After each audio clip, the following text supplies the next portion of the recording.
Bird. Hello, people.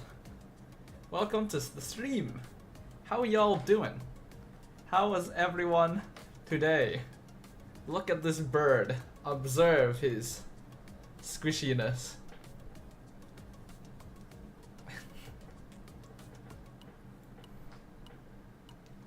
Alright. That will do. Hello, people. Welcome to the stream today. Hopefully y'all have been doing alright. Judah says he's doing alright, which is good to hear. Hello, Judah. Hello, Darren. Looks like y'all are the only ones here for now. But yes, as usual, with a new season upon the horizon, it is time once again to do some power rankings. In fact, we got a couple of things to do today, which I already mentioned to you guys earlier in Discord, which is mainly to do the power ranking and also to react to the Kaja Hero Spotlight. New patch, I guess there would be a new patch, huh? I haven't looked at the new patch, that's true. Yeah, there's a lot of things to look through today, because I have not streamed in a little while. Alright, as you guys know, I think my last stream was last Tuesday. I don't even remember what I streamed last Tuesday. Was it ML? It was probably ML. Because I remember it was just a bad time. Yeah, I think it was probably ML. Yeah, and then we did... Yeah, you're right. And then we did ZZZ. That's true. Thank you. Yeah. So, it's been a week since the last stream. I wasn't really planning to skip, like, my second stream last week. I initially was thinking, like, oh, I'll do it on Friday. But then I think something came up on Friday, and then I thought like, okay, maybe I'll do it during the weekend. But then it ended up being like a pretty busy weekend. Actually, there were a lot of things. There were a lot of like events happening, like plans that were happening over the weekend. So I just did not have time. So I took the opportunity to rest for a little bit, because I think that I needed a little bit of rest. Not to mention that the MPL season is going to be starting soon, so rest is important. And just like what happened with the previous MPL season, I think you guys have you guys are probably aware of this by now. You know, I'm gonna be working weekdays and also weekends. Last season when this happened, we only really did one stream a week. Most likely that is going to be the case for now as well. Unless I really have something I want to stream or whatever reason, right? But I think, just to let you guys know, after this week, most likely we will have to shift back to a once a week kind of schedule, because otherwise I will die. And yeah, it's one of those things. I do feel like lately I have just generally been kind of tired. Okay, I'll be honest. I don't know if it's because I've been tired, or because I have just been playing too much other game. Could be a mix of both. Because you guys already know recently I've been really into like FF and ZZZ again, and I have been playing a lot of FF and ZZZ, and as a result of that, I don't know, maybe I'm tired because of all the gaming I'm doing. Maybe I'm not actually tired and I just want to play the games I want to play, but I don't think that's really the case. I do think that it is the case that I am tired, but it is possible that the gaming is contributing to it. I will admit that, for sure. Because I am doing a lot of gaming. Like, I'm actually doing stuff in games. Like, so it probably is contributing a little bit, like Darren pointed out. There is a chance of that. But I don't want to just, like, stop, because I am having a good time, and I want to continue having a good time. We'll figure it out. We'll figure it out along the way. I do want to try and improve upon the streams as well. It is clear, I think it's not hard for you guys even. In fact, you guys are probably the ones that can tell the most. That maybe my enthusiasm for streaming in general has not been the highest. It's probably been kind of low. Like part of that is because I haven't really gotten proper rest in quite a while. Like often, like I've only really taken breaks of like maximum like one stream or like 1 week, and not even particularly often. Now again, I know that that is not even a particularly packed schedule, alright? I know that there's plenty of streamers out there who are basically streaming every day. I am nowhere near to that level, but you know, I have work, I have casting. It's hard for me. Not to mention that I've realized my natural state when gaming is just not saying anything. Like, typically when I'm gaming, I'm just like locked in, you know. I'm not saying shit, you know. I'm just focusing on the game. So it does take a little bit of additional effort from me when I need to like provide commentary during streams. Stefan, maybe if you want to rest, we can just yap. All good, sir. I have already had a couple days of rest from not streaming. We do have things we need to do today, and I don't mind doing them. I think you guys know, I don't actually mind too much when it's stuff like reacting to hero spotlights or patch notes or power rankings, because I can actually like put in a lot of input when stuff like that is happening. I think what's been the most evident lately is how frustrated I get when I'm actually playing MLBB. I think that's been the most frustrating thing. You know, not streaming alone as an activity, but getting salty because of gaming. And I do want to remedy that. I know I've said that a lot. Okay, I know people are going to point it out. And I know that I've even said that I've said it a lot. People are going to point that out. I know that for sure. I want to try and improve on that. I have some ideas. And I do want to try and like switch up the stream a little bit as well. Right? Because it's clear that, you know, my overall fatigue and lack of enthusiasm has contributed to streams being kind of one note, you know?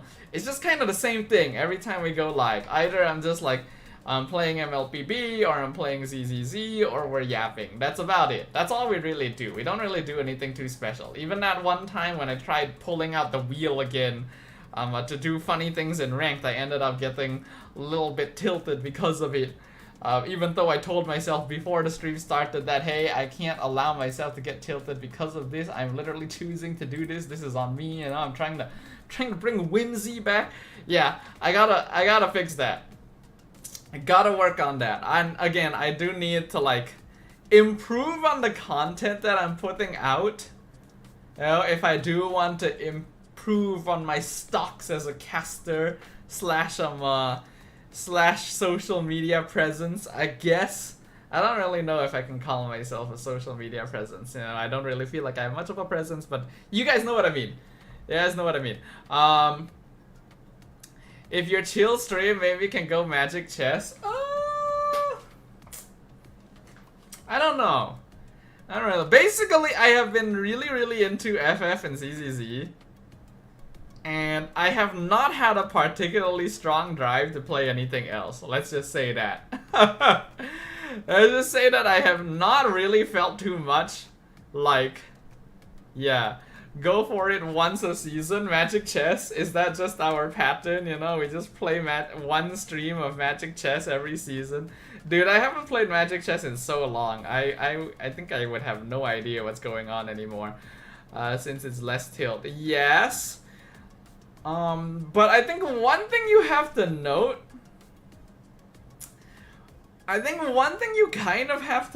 is a lot of the time, especially in competitive games, if I don't tilt, or like I tilt less, there may be some correlation to me maybe not feeling as strongly about the game. You know? As in, like, actually, is that really the case? Can I really say that's the case? I don't really know if that's the case. Because even when I play games that I don't really particularly, like, that I don't feel strongly about, like in the past when I would play, like, shooters with my friends, I would still get tilted. So maybe that's not the correct statement. I don't know. These days, I don't really know what I'm saying myself. I mean, to see the new synergies and commanders, yeah, maybe. But it doesn't seem like an opportunity to cast it is coming up anytime soon, so I also feel a little bit unmotivated. Yeah, again, like, I play the games I enjoy, and I spend a lot of time playing the games I enjoy because I want to spend time doing things I enjoy. So it's one of those situations. But I do feel like from a streaming perspective, I do need to work on some stuff. Right? It's clear that my streams have not been good. You know what? I'm just gonna come out and say it. My streams have not been good. Right? Like, my overall fatigue and lack of enthusiasm is very clear. I think it's coming out in ways that's very obvious for you guys to see. And I think that's directly translating to a reduction in quality when I am live. Right? And I feel like as a result of that, it's just not been particularly fun for y'all to drop by here, which is not something I want to do. So I need to fix on that. I need to figure out a way to like revitalize what's going on here. I do think that overall viewership has dipped quite a bit lately. Part of it is because I haven't been streaming as much MLBB, right? A lot of you guys are here for MLBB. Some of it is also because like some of the peeps are a lot more busy these days, so they're not able to drop by. But I know that at the very least there is a partial responsibility to me and not really giving you guys like good reason to drop in, you know. It's like, okay, you know, drop into the Dodo stream, play some MLBB, but then that's really about it. I feel like I need to do something different, not just for you guys but also for me, you know. Like the pattern we've settled into is not good. It's not healthy from an entertainment perspective, from a content perspective, from whatever perspective, you know what I mean?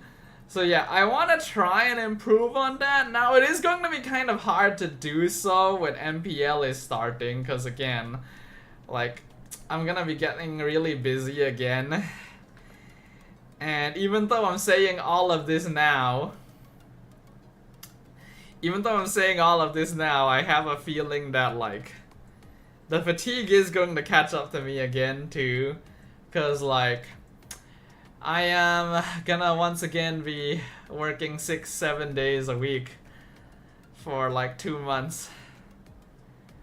Not looking forward to it. MPL is great. I do hope that the meta at least becomes a little more interesting again. Like, the meta right now is good from a pro play perspective. There's a lot of variety. I just don't really know if mlbbmsc can actually adapt to it properly, you know. Like, unfortunately our teams have not done the best internationally lately. I know that SRG was able to get like 4th, right? 4th place in GOTF, which is not bad by any means, but a little bit lackluster considering the types of things we've expected from them in the past. And then just so many new names suddenly popping up in MPL. Kinda like, huh, I don't really know how this will go. Cause remember, before we became franchised, right, everyone? You guys remember before? Well, it's not franchised. My bad. I keep like, we're not franchised. We're a partnership program. Before the partnership program began, I did mention that I don't expect any team to take down SRG in the first season of partnership, but I was kind of expecting that maybe we might see that happen in the season after, aka the second season of partnership, aka this season, season 18, right? Like 2 seasons ago, I mentioned that like, okay, maybe we'll see the teams improve enough now that we have like more like bigger organizational backing to actually do something different, to actually give us a bit more of a splash, right? A bit more interesting situations in MPLMY. And while I do think that's partly true, you know, when it comes to teams like Vamos, for example, I do feel like Vamos will actually be able to give SRG a good like competition nowadays, as long as the meta doesn't shift too much. But when it comes down to all of the other teams, I really don't know. I am I am admittedly a little bit concerned that none of our teams, SRG aside, of course, and Vamos, and even Vamos kind of had a small shift, if I remember correctly. Like basically none of our teams actually decided to keep like their rosters and try to train them up. Like before the partnership program and all that happened, I always had a bit of an issue with teams being like, hey, our team didn't do too well last season. Let's switch our players. You know, it is something that we have done over and over and over and over again. And I just don't feel like it's good from a longevity standpoint, right? Most of the biggest teams in the world find success because they have stuck with the same players. Right? Majority same players for long periods, and they found that potential. So I don't know. I feel like MPLMY continuously shifting things up is kind of concerning. What do you think of MDL having a chance to play an M series with the wild card? Not a fan. I think it's kind of silly, to be honest. Yeah, I think it's a little bit silly. I can see the idea, but it's like, imagine this, right? Also, hello Mystique, hello Jero. Imagine this, right? Say that you are a player on an MPL team, right? But your team isn't particularly strong. Maybe you might even be the last place MPL team, right? Let's assume you're Flash from last season. Throwing shade randomly. The way that the leagues are structured, right? Players that want to graduate from MDL to MPL have to show a certain degree of excellence. They have to like show MPL teams that like, hey, I'm good, you should pick me up. This relationship naturally creates a situation where MPL in general is supposed to be better than MDL. The entire idea of it is that the worst team in MPL should be at least equal or otherwise stronger than the strongest MDL team. I think that's how a lot of us have pictured it, understood it, and felt that it should be, right? The way it works is that first place of MDL should be equal to or at most a little bit stronger than the worst MPL team, right? That's how it's supposed to be. So imagine that you are, let's say you're not one of the bottom like place MPL teams. Let's imagine that you are like a 5th place MPL team. Following this sort of formatting, you as a 5th place MPL team should absolutely be stronger than any MAL MDL team, right? It just makes sense. Now imagine that you got 5th, you know what, not even 5th place. Let's say you got 3rd place. Let's say you missed M series slot by 1 position, right? 3rd place MPL team should be stronger than any MDL team, no question. I think we can all agree on that, right? Logically speaking, that's how it should be. Imagine you are a 3rd place MPL team. You just barely missed out on making M series, making MSC. And then you look out, you look behind you, you see the 1st place MAL team get a chance to fly overseas to play in wildcards when you and all of your other MPL team like rivals below you, the 4th place, the 5th place, don't get that. You don't get any chance to do that. Isn't that kind of dumb? I feel like that's kind of stupid to me, you know? Like if you are going to give MDL teams a chance to participate in some kind of international event, I feel like it should be separate. Like call it a like if we have an M series, call it like a M series junior or something like that, where you have like the top development league teams, top tier 2 teams across the world play against each other. You know what? That kind of makes sense. But to give MDL teams a chance to play at the main tournament when you are not giving third or fourth place teams in other regions the chance to do so feels kind of bad. You know what I mean? Like, personally, if it were me, I'd be very disappointed. Like, I feel like it would create the thought process of like, hey, if that's the case, isn't it better if I play an MDL, you know? It'd be easier to win. It'd be easier to go overseas. Now, I know that most players won't think this way, you know? There are obviously a lot of things about it.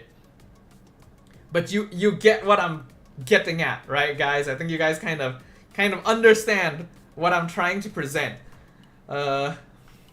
Yeah. Mystics, yeah, I've been going on a bit of a tangent. Hold on, let me read chat real quick. I think Merkel made a point that Org can just send MPL teams down to MTL League and just destroy every single MDL team, right? Right? Yeah, I think that's why SRG made their MAL team. Yeah, like, what is stopping players from deciding, hey, it might be easier for me to go to internationals by winning MDL than MPL? You know? Like, again, I feel like most players won't do this. But all it takes is one guy, you know? It doesn't even take one guy. If it even affects the player's thought process a little bit, like, why would you try so hard if you know that you're probably like third or fourth best in the league? When you know that you could go to MDL and win there, and then you go international. You know? You know? Like, maybe you won't win once you get to international, but at least you get to go. You know, at least you get to participate.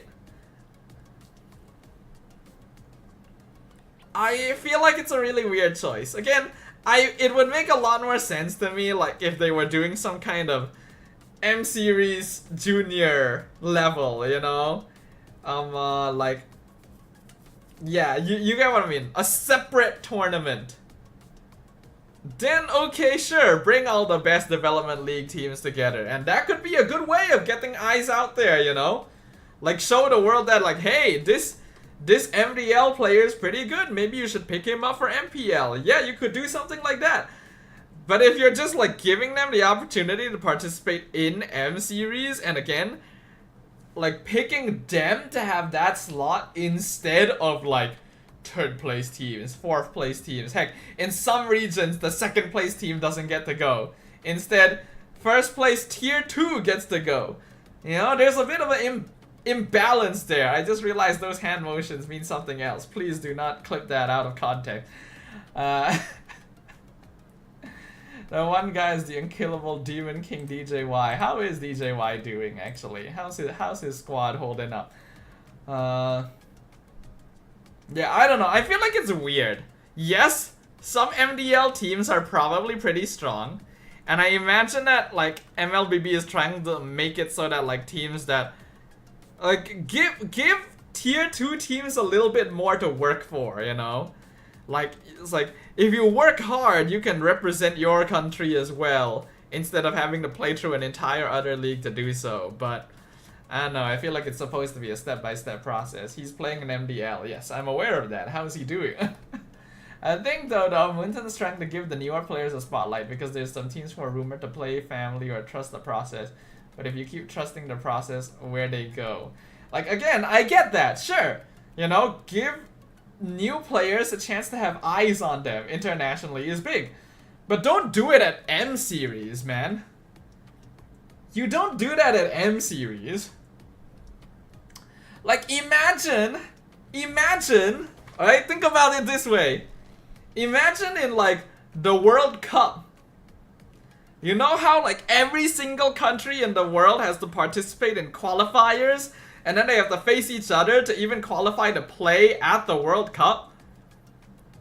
Imagine if you made it all the way to the final qualifier in the World Cup and missed qualifying by like 1 or 2 places. But then, a team that technically lost to you but won their own qualifier gets to go instead. You know, imagine that. Imagine if you got like 5th place in the tier 1 qualifier and couldn't make it to the World Cup. but then the team that won the tier 2 qualifier goes to the World Cup. You know, like, how does that make sense? You know? It shouldn't be like that. It should not work like that. I don't really agree with it. I think that it's good that Moonton wants to give more eyes to like newer players, but there are other ways to do it. You know, and not like having them randomly participate in internationals. If you really wanted them to participate in internationals, give them like exhibition matches. You know? Heck, you could tie that into the M Series Junior thing I was talking about. Do another tournament with all of the top MDL tier 2 teams from across the world. Have the winner of that play like an exhibition match with one of the top M Series teams. That would get people interested. People would see like, okay, how good is the tier 2 teams compared to the top tier 1 teams? Then that could drum up some attention. Instead, right now, they're just pulling teams in to fill in slots, and even if they do win 1 or 2 games, we know that there's a very low likelihood they actually make it to the main stage. It's just kind of a wasted slot, you know what I mean? Like, yes, they can surprise us, but it doesn't have to be an MDL team, you know? Like in PH, we have so many good players. One team keeps winning MDL, but they're still MDL. We also have teams that are known as retirement homes from washed people. Damn. Dodo, there's definitely a problem in the development leagues. I don't watch them, unfortunately, so I would not really know. But it is clear that the development leagues are not as heavily like monitored, right? There's less viewership, there's less control, which means that there's more possibility for funny business to happen.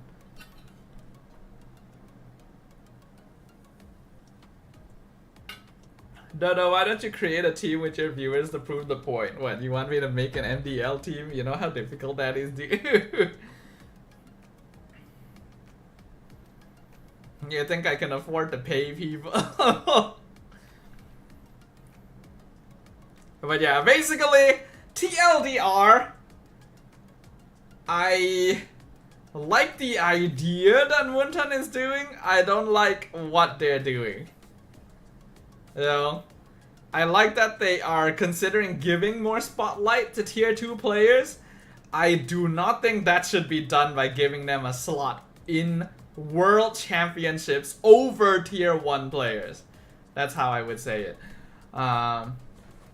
Hello, IZ. I just want to say you're awesome in shoutcasting. Hopefully I'll be able to hear you more in MPL. Thank you, IZ. Appreciate that. Yes, you will be able to hear me. Very soon, actually. I am going to be casting day 1 of MPL MY, which is this week. Like 2 or 3 days, actually. It's Tuesday, right? So like 2 days. 3 days if you count Friday itself. Sometimes it's funny how to calculate that. But yeah, I'm gonna be casting on day 1. So yeah, you guys will see me very soon. I'm kind of curious if they changed anything with the stadium, but I assume not. It's the same location, it's the same teams. So it should look about the same, but I will tell you guys now. I will let you guys know in advance. Remember how I had a bit of a meeting last week? Yeah, that was why I didn't stream on Thursday, actually. I didn't stream on Thursday because we were having an MPL meeting, and that was to discuss a little bit of a change in the broadcast, right? So you guys might see some slightly different things in the broadcast this season. Like we're trying to do some stuff a little bit different. So I think you guys will be able to see some different things this season around. Nothing too big, I think, unless they've actually been able to develop it more. But you will be able to see some different things, which I think will be nice. Yes, cool. Yes, very cool, IZ. Very cool. Call the team Flightless Burb. Dude, I'm gonna call it fudging Dodo Esports. What are you talking about? But okay, anyways. We've been yapping for a bit. There are things to do. Different Dodo and MY broadcast? No, not like that. Not quite like that, sir. We already have some new faces in the MY broadcast. If you guys haven't seen the post, right, on Instagram, well, actually they put it on Facebook as well, but I think it's it's nicer to look at on Facebook. Let me go to Facebook real quick. MPLMY. MPLMY prod is actually already good. Yes, I think we can pride ourselves on being one of the better productions. Yeah, so if you guys noticed, we have some new faces in the talent list, right? You guys may have seen we got a couple of new peeps. Namely, we got Saiful, and we got where is he? And we got Rain. We got Saiful and Rain joining the talent cast. I believe they are going to be official like guest analysts for the entire season. So they are basically official parts of the talent roster, which is why they're part of this post, I guess. You know, they wouldn't be part of this post if they were just like guest analysts coming in from time to time. They are going to be there like almost all the time. So that's gonna be something. BM side, dude, BM side gets all the good stuff. BM side still gets like the caster analyst separation. English don't get shit. EN side ain't getting shit, y'all. Also, I'm gonna tell you guys this as well in advance. Should I tell you guys? Is this supposed to be known? I'm not sure if this is something I'm supposed to share. But I also don't feel like it's something that's too big a deal to share. Saiful and Rain are ex-coaches? Yes. Yes, they are. Saiful used to be a player. He actually debuted with Homeboys back in the day. Same time as Chibi because they're brothers. Yeah. English side gets to go to internationals. Wow, that sounds awesome. I'm waiting. To be fair, TBH, I'm surprised of Saiful as a talent. He never seriously discussed a draft on his live. I mean, he is still a coach. Man is going to have insights, you know. Any coach is going to have insights regardless. And I think he is more of the... I mean, he is more of the funny type. He is a content creator himself, so he should be able to bring some interesting energy to the cast. There's not a lot of small arenas in PH, so it's hard to have that level of production in PH. Is that so? Is that how it works? But yeah, you guys remember how I shared a little bit of like this Google form I had to fill up last week, I think, right? About a nickname and a line to describe you. Yeah, it was for this. It was for this post. Alright? So this is what everyone else put for their side as well. And then here is me, the flightless dodo, right here. And they had to shorten my sentence. This was actually a little bit longer, but I think they didn't have enough space, so they had to shorten the sentence a little bit. I love Reese PP even if I do not listen to Malay broadcasts because I cannot understand. Understandable. Yeah, everyone put in their stuff. Very cool.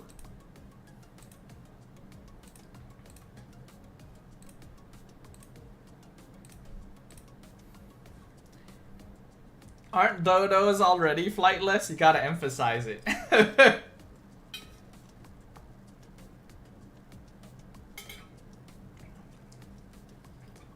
Will MSC Analyze be similar to MPL where you can doodle on the screen? I don't think we're ever getting that. It's a little bit too hard to do at MPL because there's multiple different languages that need to be handled at the same time and not enough production to handle them separately.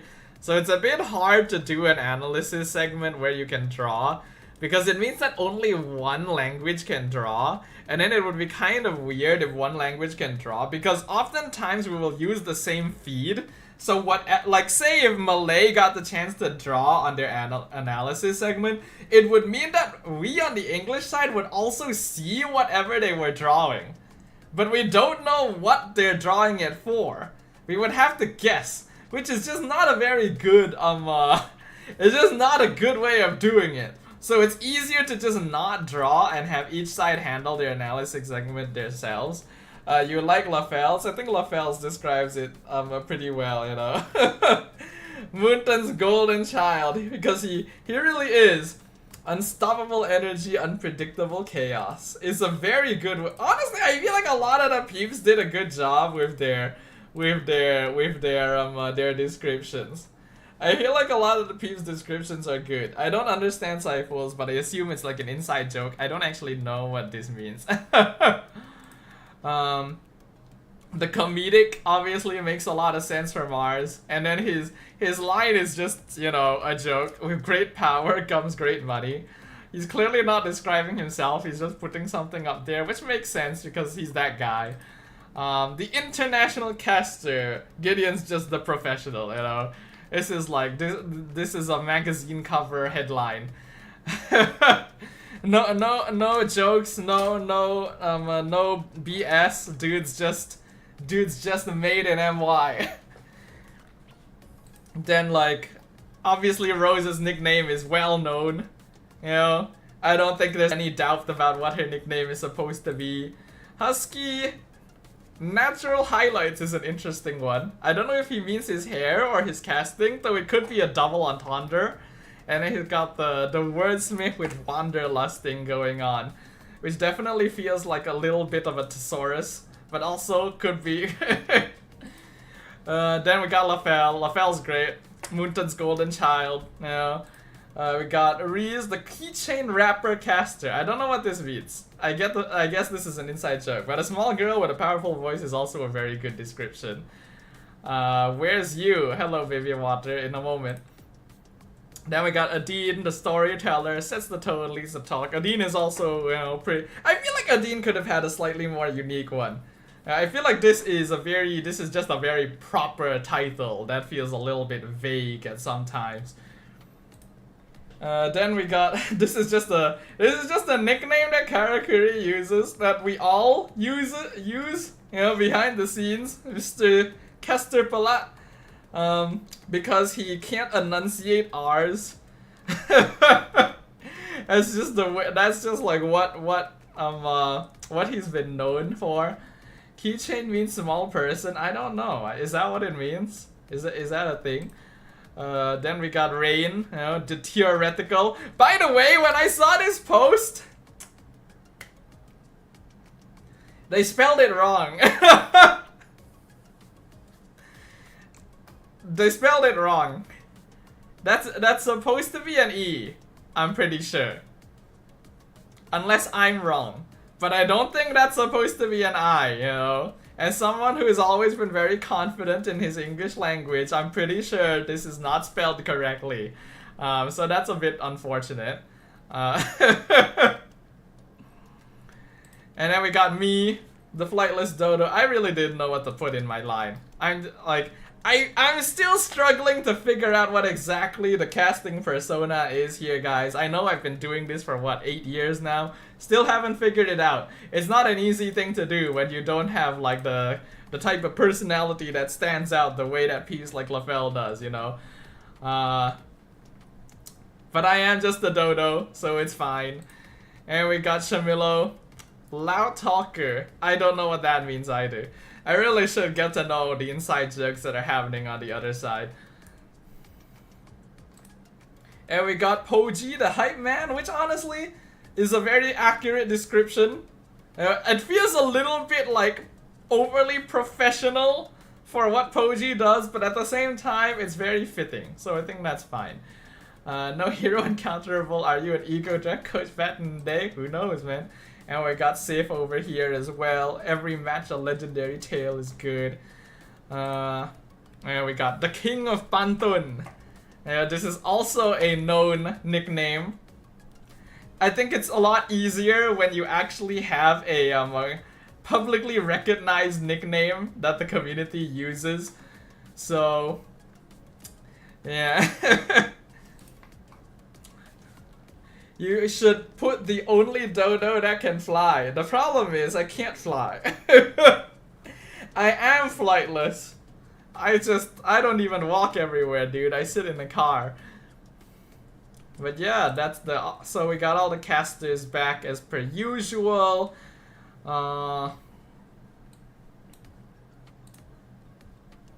Dodo should be known for being a savage. I'm not that savage, honestly. I could be more savage if I really wanted to.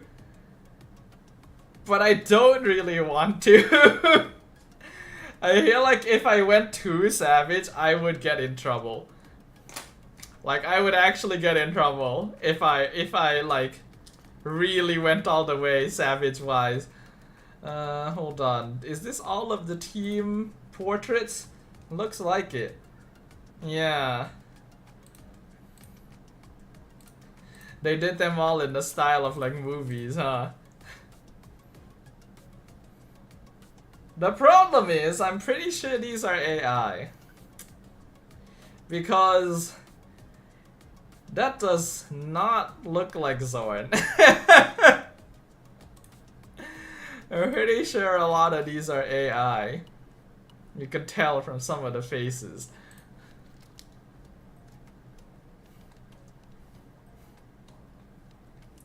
Which is unfortunate, but it's pretty clear at this point that MPL does use AI. Like, I'm pretty sure all of the team BGMs are probably AI, because I don't see how they would have done them otherwise.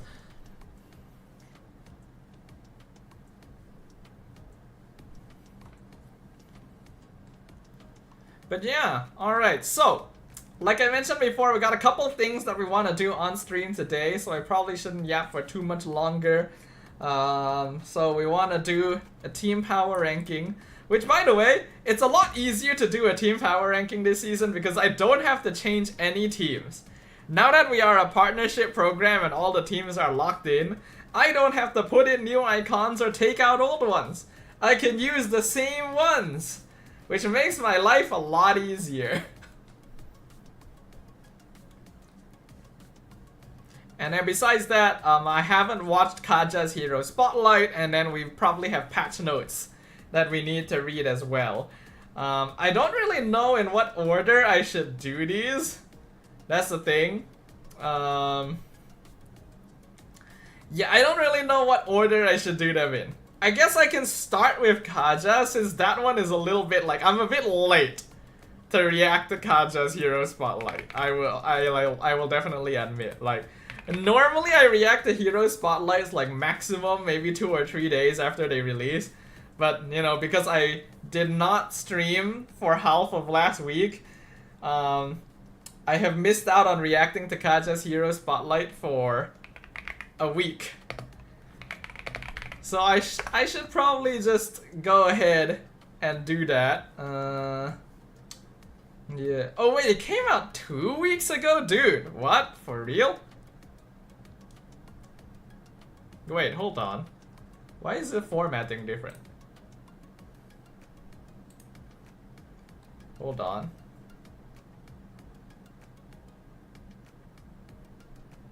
Yeah, the formatting is different. Wait a minute. Why is it only 4.5 minutes long? Hold on. It came out 2 weeks ago, but it looks different. This is a Hero Spotlight. That's what they label it as.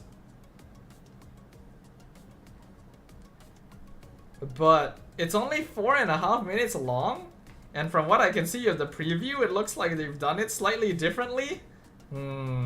Curious. Hello, Dark Striker. Who do you think will be second place, Team Invictus or Vamos? I am going to look through the teams properly and rank them later. Like, the thing is, I know I've said this a couple times now. I'm gonna say it again. I feel like I'm going to have a really hard time ranking the teams. Yes, I know I say that every single time I rank the teams, but this time there's a different reason for it. Because they just have so many new players. Like, not even imports. It looks like we just have a lot of new players. And that makes things kinda difficult. Because Wikipedia doesn't really update very well for new players. Jero says SRG still wins season 18 for me. Second season is toss up. But he thinks that Flash, BTRM, or AC on paper can make it happen. Again, I'll have a look at those teams later. For now, I guess we'll react to the hero spotlight. But why is it so short? Did they change the way that Still they did trying it? to read. Yeah, like they didn't have this thing in front before. This sort of like yeah.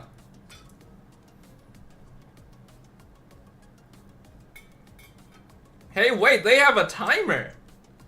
There's a timer bar at the bottom. What, have they changed the formatting of their hero spotlights? Okay. Well, we're gonna react to it anyway. Well, if it's 4 minutes, then it should be shorter, right? I know that my hero spotlights tend to be a bit long. Now, I know that I am very late to react to this hero spotlight. It is literally like 2 weeks late. But I will tell you guys that I still don't actually know what new Kaja does. The only thing I know is his ultimate, because that's the most obvious thing, right? I know that his ultimate is different. I know what his new ultimate looks like. But I don't actually know what any of his other skills do. So I am still kind of going into this blind. Yeah? I don't know if I really have time to clip out YouTube videos these days, but I'll go ahead and do a YouTube intro just in case I am able to clip it out. Since it is 4.5 minutes long, it should logically not be as difficult as well. So yeah. So, if you guys want to say hi YouTube, now is the time to do so. Alright. Yo peeps, Staffa here. I am very late with this video. Kaja's hero spotlight for his revamp was released 2 weeks ago, but I am going to be reacting to it for the first time today. As per usual, I'm gonna be giving you guys my thoughts, whether I think the new Kaja is strong or not, all the usual stuff. And it looks like they've changed the formatting of the hero spotlight a little bit as well, because now it's kind of short. It's got a timer at the bottom, all of that, we'll see. But yeah, let's jump ahead into it. Still trying to reach your allies on foot? Still stuck navigating terrain when the Why are fight's they doing already it like an over? From flightless birds to advertisement? ruling the skies, the revamped Kaja can be summed up in 2 words: soar and lasso. Alright, sure. Soar anywhere, lasso anyone. Okay, interesting. So, we got a brand new Kaja look, which I do think is quite cool. I do think that new Kaja's look is quite cool. It's kind of weird to see the new formatting of the hero spotlight. I'm so used to the video starting with the hero's intro animation. They don't do that now. They did like some kind of advert at the beginning where it's like, hey, do you have this problem? Well, I've got the solution for you. Hey, got this, which is also very cool. Yeah, we got the new Kaja design.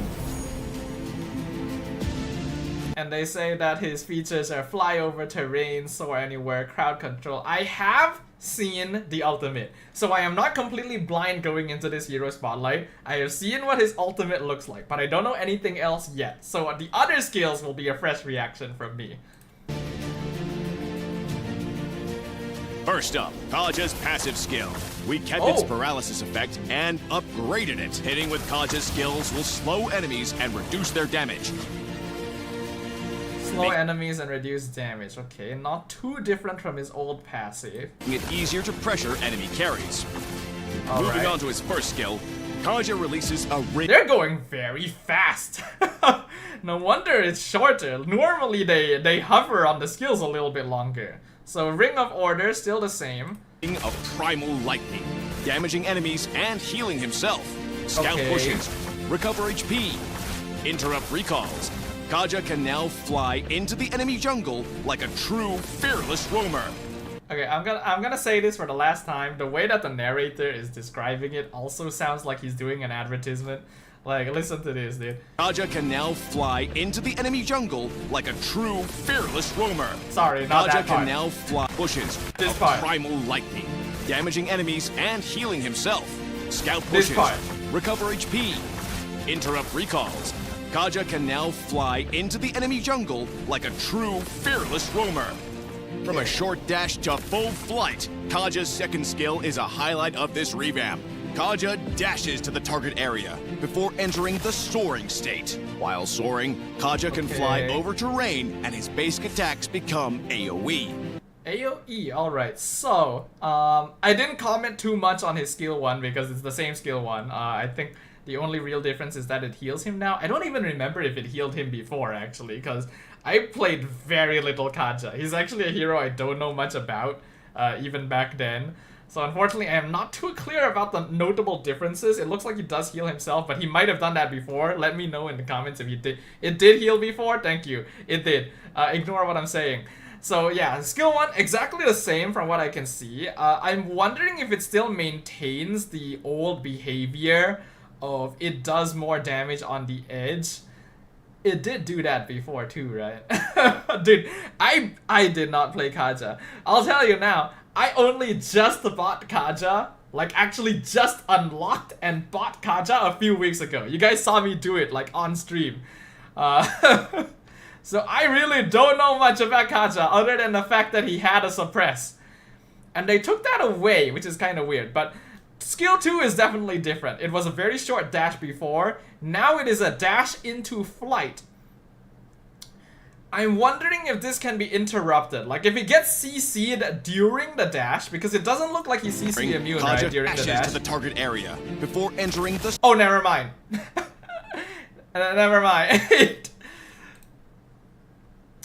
Spoke too soon. He is CC immune during the dash. So he has CC immunity built in.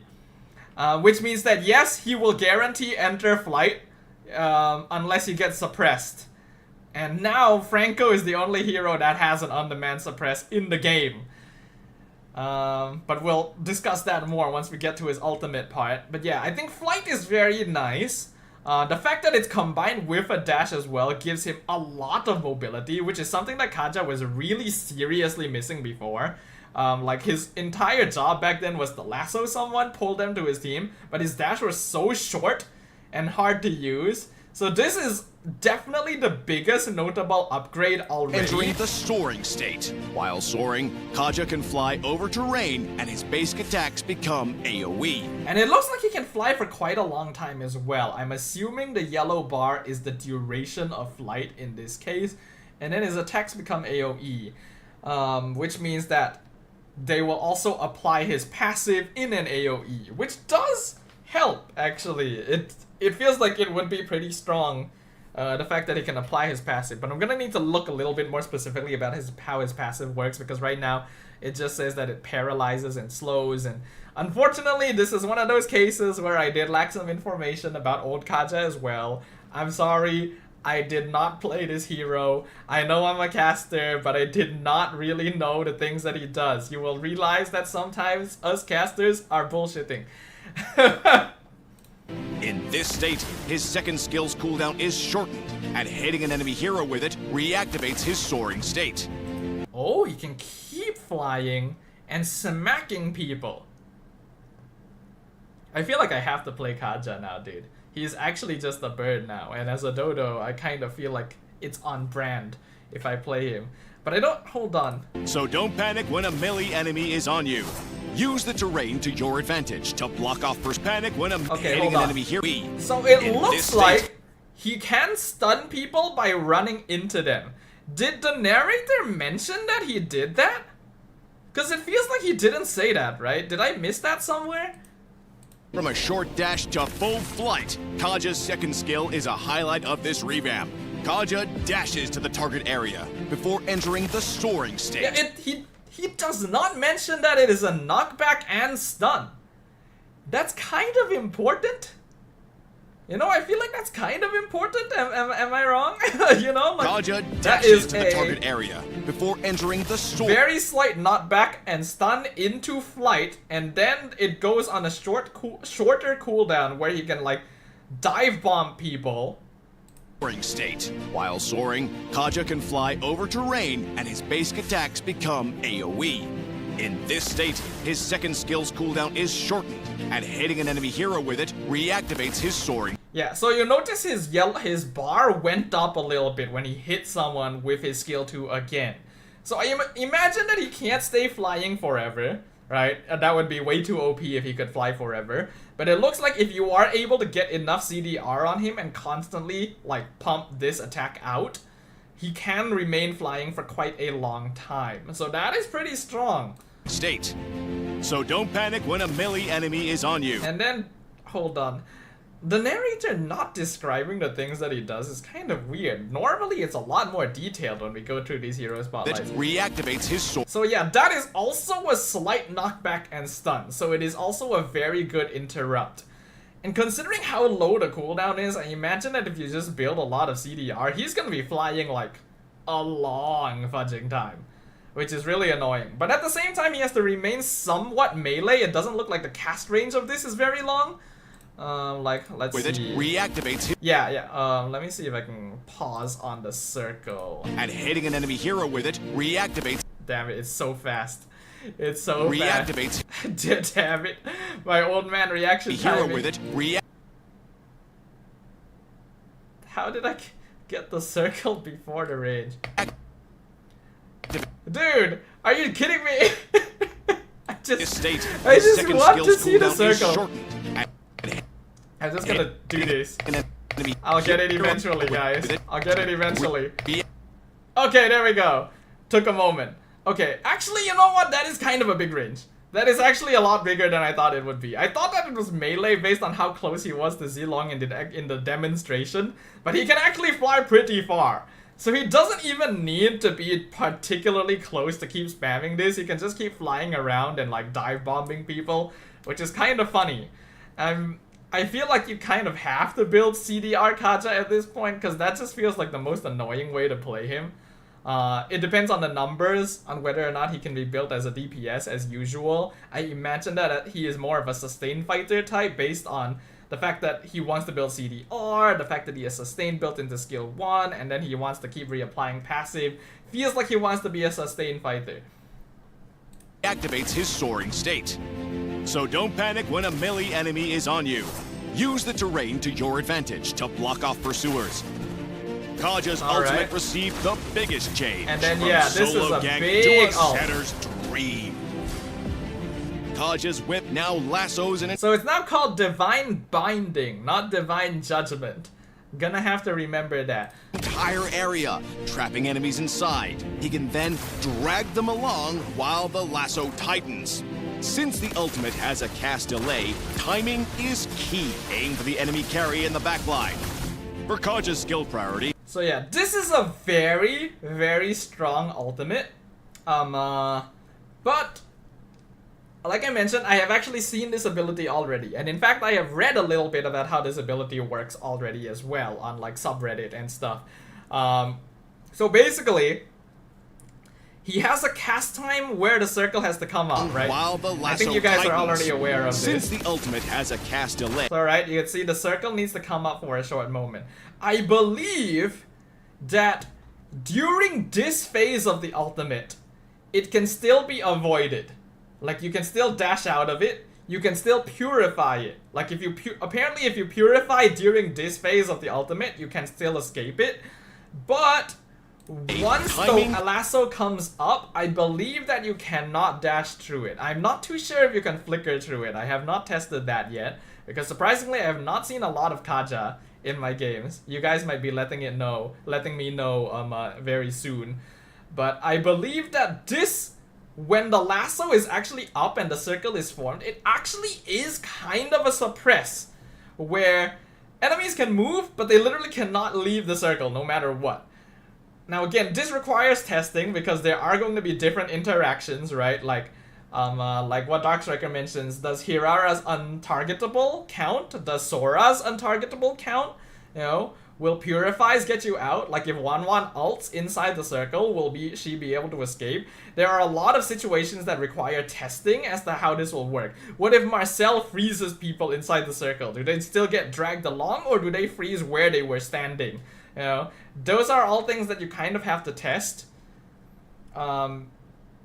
Because it will really, really affect how Kaja plays into specific heroes. Jero does say you can't purify while you are in it. You can't dash out of it if you are in the lasso. Yeah. But again, what about the untargetable states, right? The freeze states. Will those still have you dragged along? That, unfortunately, I think can only be answered in testing, or unless it happened to include a clip. It would be really nice if they included a clip. I have a feeling they did not include a clip, because there's just too many heroes that you might need to test with this interaction. I will say it is a very powerful AoE move, but if there are a lot of high mobility heroes with good reaction timing, they can avoid it. I would imagine if you did become untargetable right before the lasso fence came up, like if the circle was still forming and you were untargetable when the fence came up, you might not be counted as being inside it. So like if you tried to lasso Lancelot or Hirara, for example, and then they went untargetable right before the actual circle formed, they might get out. So Kaja might still have issues against high mobility heroes, which is kind of rough because he was kind of designed to counter them. I know old Kaja had troubles as well because high mobility heroes could just dash away from the range of his lasso, and this is definitely still better because it helps in team fighting a lot. The issue with heroes like Kaja and Franco is that a single target stun is no longer good enough under current circumstances. Like nowadays, there's just so many AoE effects that you need to have AoE to deal with it. But I don't know, I feel like it's a bit sad to take away one of the only two heroes in the game that had suppress. You know? Like, Franco all of a sudden has a completely unique interaction. You know, it's kind of like how Marcel has frozen moment. Franco now has suppression. Like, it's his special ability now. The back line. For Kaja's skill priority, if the team needs fast wave clear, pick up his first skill first. To invade the enemy jungle and apply early pressure, go with the second skill first. Prioritize upgrading the first skill afterward in either case. Okay, yeah. For combos, try out these two. In the laning phase, use Kaja's first skill to poke and recover HP. If the enemy engages, use his second skill to take off. Then kite with his aerial basic attacks. Kite when attacked. Attack when they're out of steam. For initiating team fights, use Kaja's second skill to soar. Yeah, I can see the terrain. It does definitely feel like Kaja is designed to be built as like a sustain fighter support. Like his goal is to fly around, be annoying, keep like interrupting people, healing, flying around, grabbing people when necessary. I can see him being a pretty strong support, and honestly not too bad of an EXP laner as well. You can see that he still builds Thunderbelt. I imagine he still builds Thunderbelt pretty well, especially with the AoE on his second skill, but he no longer has the extra range that his old passive gave him, right? His old passive gave him a surprising amount of extra range, which is how he became known as the hero that stole buffs. You know, that extra proc of damage. It doesn't look like he has that anymore. Maybe it's still there, but the narrator is just not explaining it. So I can see him being very annoying, but it definitely is a slightly different style to old Kaja. To reposition. Follow up with his first skill to slow and reduce their damage. Then immediately cast his ultimate and let the team... No one is gonna just be standing there chasing Kaja like that, man. Clean up. Now, let's talk matchups. Alright, counters slow backline heroes makes sense, you know. Any sort of hero that doesn't have high mobility and dashes 100% is getting caught by that lasso. So all three of these heroes makes a lot of sense. Works well with any sort of AoE hero, so not limited to these. You know, any sort of mage that has big AoE burst, any sort of marksman, any sort of fighter that has some kind of big AoE burst will work with Kaja. And then he's countered by heroes that have dashes and iframes. Alright, makes sense. All of it makes sense. Kaja does well against carries with no mobility skills, such as Layla, Ixia, and Vexana. And yeah, you can flicker lasso as well, so that is pretty strong. There's no hope of escape. He also pairs well with allies with AoE, like Odette, Barza, and Ixia. Kaja can hold enemies in place while they pile on the damage. The perfect set. Now, if you're up against Kaja, remember that while his ultimate can't be purified, heroes with mobility like Kagura, Yi Shin, and Suyo can still dodge it with a dash. It feels like they just picked three heroes that the narrator could not pronounce. To play Kaja at his best, go for a sustained... Oh wow, they just crammed everything into one section. No wonder the video is so much shorter. Builds, emblems, and battle spells all used to be their own sections. Now they're just separate. Okay, so let's see. So yeah, rapid boots, 100%. It's gotta be rapid boots. You might maybe go magic shoes if you really want to max out CDR, but I think Thunderbelt will be more than enough for that. And then Oracle for more CDR, and then tank items as usual. I kind of wonder if you could play him with War Axe, you know? Like a sustained fighter stuff. But then hold on, does Kaja do magic or physical damage now? I don't... This is embarrassing to admit. I don't remember what damage old Kaja did. He did so little damage that it really didn't matter. You only really cared about the lasso. I don't remember if Kaja was a physical or magic damage dealer. I think he was magic, right? Because he used to be able to be built with Shadow Twin Blades. I think he was magic. So maybe he's still magic, in which case it's concentrated, not War Axe. Could he be built as like concentrated energy DPS style, you know? The same way you would build heroes like Cyclops, I wonder. So like you go into maybe Genius, concentrated, glowing, blood wings, that kind of stuff. Could he be built as a magic DPS? I don't know, that depends on his numbers a little bit. Depends on whether or not he's bulky enough by himself, because he does need to be somewhat melee even if he can fly around. And it looks like he is kind of slow. I think Jero mentioned earlier that his turn rate when he's flying is actually kind of bad. So you can't really make quick maneuvers either, which means that you do have to be somewhat careful, which means, you know, building tanky makes sense. You gotta go Flicker. There's literally no reason to take anything other than Flicker, since you can lasso Flicker, and then going mostly support emblems for more mobility and all of that good shit. Okay, makes sense.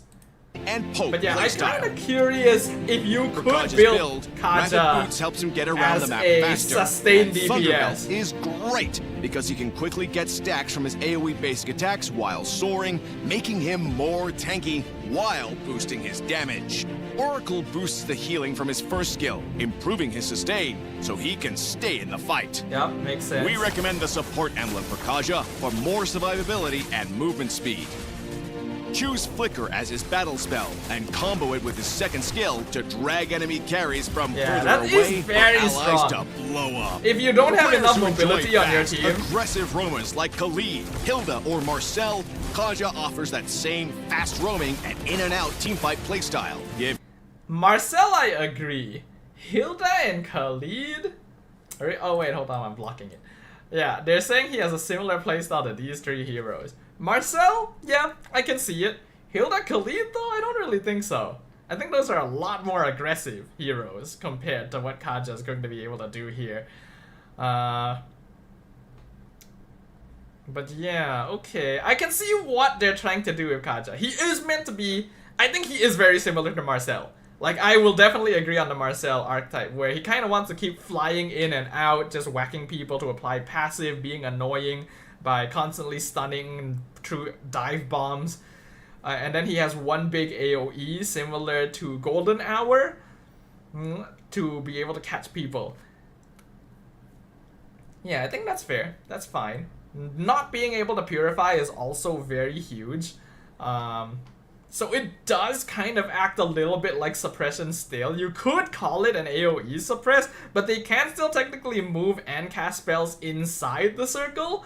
So you can't really call it a suppress either. It's just he creates what's the word I'm looking for? He creates terrain. He creates impassable terrain, like undashable terrain, which we never really had before. Any hero that could create terrain, you could dash across it, you know, like Grok Badang, all that stuff. So this is a slightly different mechanic. He is probably still gonna be quite good at invading.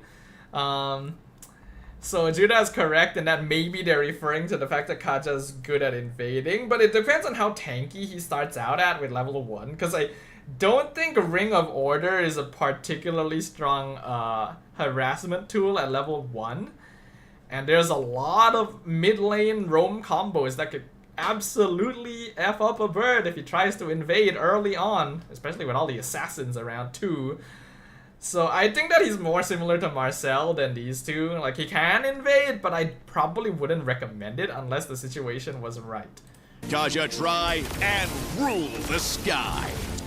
Soar anywhere, lasso anyone. The revamped Kaja arrives on August 5th. Get his commandment skin for only 51 diamonds. August 5th. What's the date today?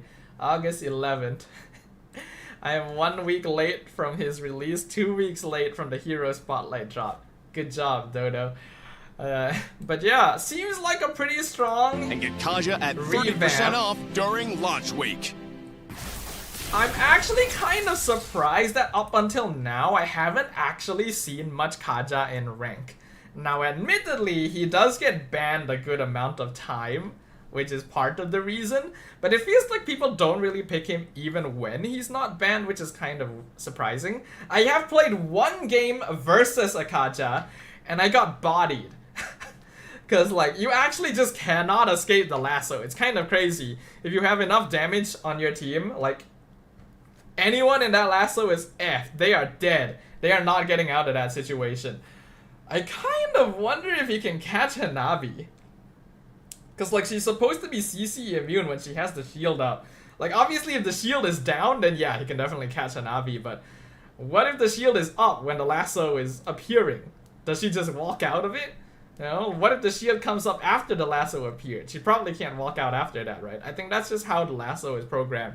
It's most likely, once the lasso has like erected, no one can get out, no matter what. But if you have some way of anti-CC before the lasso comes up, then you might be able to escape. So I think that Kaja is honestly pretty strong. Again, this depends on numbers a little bit. How much damage reduction does he offer, right? How easy is it to build him into CDR? Can he be flexed into EXP lane? These are factors that need to be considered if you want to see him in pro play. Is he as bulky as other AoE setters? He's probably not as tanky as Atlas and Belleric, which are the top tanks right now in the meta. But he does have more range with his ultimate catch, which is big, and the maneuverability to fly around the map, which is something that made Atlas very valuable as well, that overall mobility. I can honestly see Kaja being pretty strong, but he also takes the place of a very important role right now, which is roam. That's why I was mentioning it's very important whether or not he can actually flex into other positions, right? Can he be built as a sustained fighter? Can he work as an EXP lane tank? Is he able to clear waves with only one damage item or just with Thunderbelt? Because if he can, then he is definitely flexible, and that gives him a lot more value, since he would be similar to Sora in that he is a sustained DPS EXP lane that also has catch that can pair with heroes like Atlas, right? That would increase his value by quite a lot. But right now, I just have not seen him much in rank, so I can't really say that for certain, not to mention that MPL is only starting this week, so can't really say where he sits in the meta right now. He obviously works well with any sort of AoE mage, so like Ixia is gonna be good. Honestly, he works with Hanabi as well. Especially now that there's no more second suppress that can catch heroes like Hanabi as well, that this directly improves the chances of heroes that used to be weak to Kaja to be picked. But also not by too much, because Kaja already wasn't that popular in the past anyway. But I do think it's a good upgrade. I just wish that they kept his suppression in some way. He does seem very strong. I could see him being a pretty meta pick actually. Especially in the beginning when teams are still like experimenting and figuring out how he works. I could see him being banned quite often. Maybe he'll settle around a place where he gets picked, but not in every single match. But I could also see him being a top meta option, right? Especially if he is flexible. If Kaja is flexible and can be played in other roles as a sustained DPS on top of a tank, he is 100% going to be a meta pick. If he is limited to only being an annoying, like, in and out roamer similar to Marcel, he is still strong, but probably not going to be quite as popular. Those are my thoughts as a caster, right? MPL is going to start soon, so I'll be proven whether I'm right or not. But as usual, that's going to be all for my reaction to this Hero Spotlight, everyone.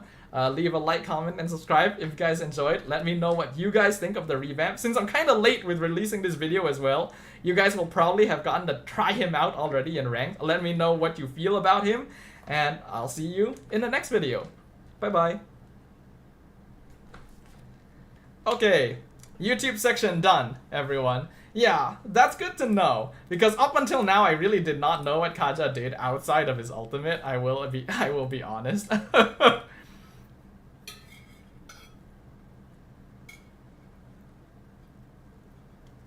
So now I know he can fly. I feel like I should have been able to notice that myself, but nowadays there's just so many things in MLBB to notice. And like I mentioned, I've only actually played one game against the Kaja. So we'll see. I feel like we could see him in MPL though. I feel like there's a chance we could see him in MPL. Alright. Next up. Let's see. What are you guys' thoughts, by the way? Have you guys played against any Kajas in your ranked and all that? What do you guys think of the bird? Also, Jero did mention to watch Elgin's video, right? Let's have a look at Elgin's video real quick. I'm kind of curious about his interactions. This is gonna be useful to know once some MPL starts. That's not Elgin.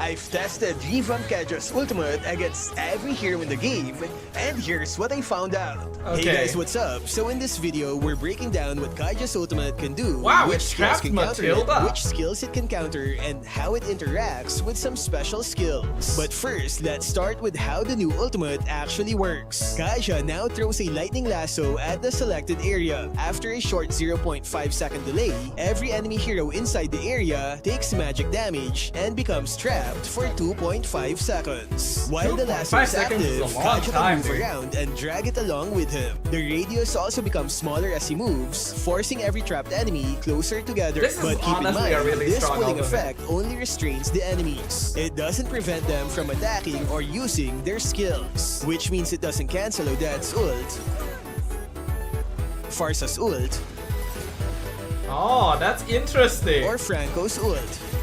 That's funny. Now, let's talk about how you can counter Kaja's ultimate. So it doesn't Because Kaja's disjoint. ultimate has a slight delay, high mobility heroes can simply leave the area before the lasso fully activates. However, mobility isn't the only reliable counter. Heroes with crowd control immunity can also bypass the lasso completely. And here's the trick. They only need to activate their immunity during the short delay before the lasso takes effect. Okay, yeah, and that these makes are the sense. heroes that can bypass it. Yeah, okay, that answers my question. So basically, if you have any sort of CC immunity during the cast delay, you can escape the lasso before it takes effect. So Diggy is still a solid option, but you need to have good reaction timing.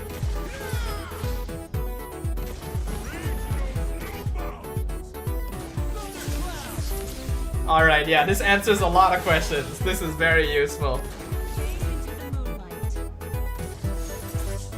Aside from CC immunity, you can also use Purify to counter it. Alright, so you can purify as well before the ring As comes for up. skills that remove debuffs, you'll need to activate them at the right moment to bypass Kaja's ultimate. Okay. I was able to time it correctly during testing, but consistently pulling this off in an actual match would be much harder. Yeah, Now that alright, we know what that's can good. counter it, let's look at what Kaja's ultimate can counter. Basic dashes are the easiest ones for the lasso to stop, but surprisingly, even several blink skills still can't escape once the lasso is active. And here's how it looks like. We are all driven by our desires, aren't we? Yeah, once the lasso is up, you are just stuck. It looks like no matter what happens, once the lasso is up, you're in there. So you need to escape before the lasso comes up.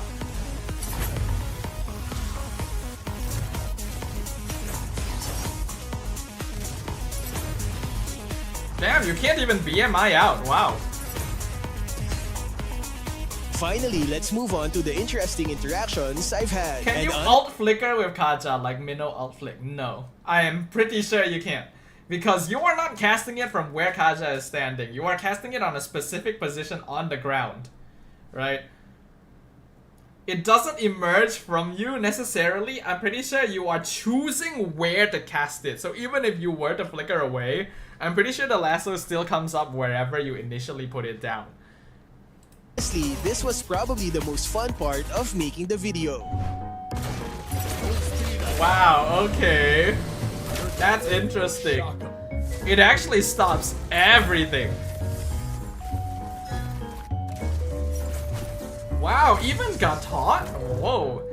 Would not have expected that.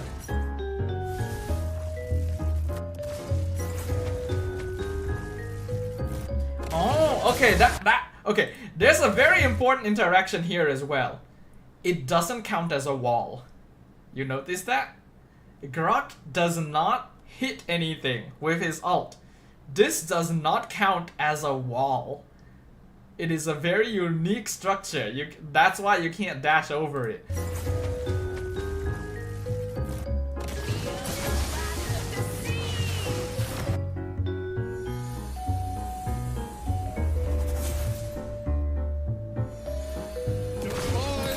Damn, even... Oh, what? Oh, wait, Arrival works? Wait, hold on, did Arrival work? Arrival works, but in that case, it was casted before the ult started. What about Chip ult? What happens if Kaja goes in? I don't know. Logically speaking, the lasso would not follow him, like it would not teleport everyone with him. But I think what might happen is Kaja will get teleported to wherever the portal is, and then the lasso itself would stretch all the way out to where it originally was. And maybe they'll pull them further, you know? And then what happens if a portal is inside the ult? Those are good questions.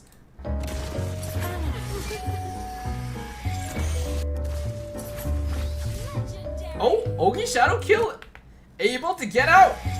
Hold on. Yeah, that's after the lassos come out. Hayabusa can escape with Ogi Shadow Kill. Oh. That's good to know. And Glue can escape with Grab. So if you're able to cast something on someone else, like if you have an ability that involves someone else outside the lasso, you can actually still escape from it. So yeah, look, like Cecilian can still recall Carmilla.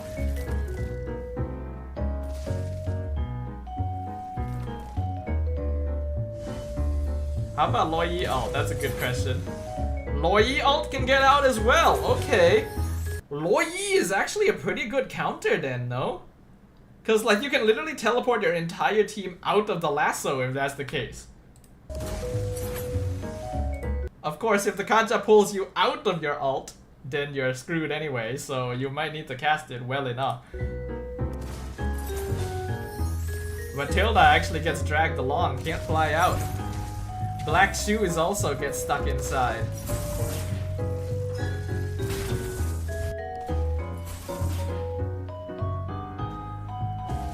Oh, you still get knocked! Did you see that? Layla still got knocked! That's funny.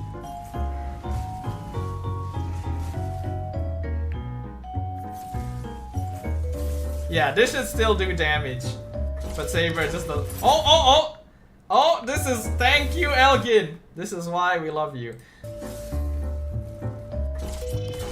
So if a chip portal appears inside the lasso, you can take it to get out. So Chip and Kaja is actually a double counter situation.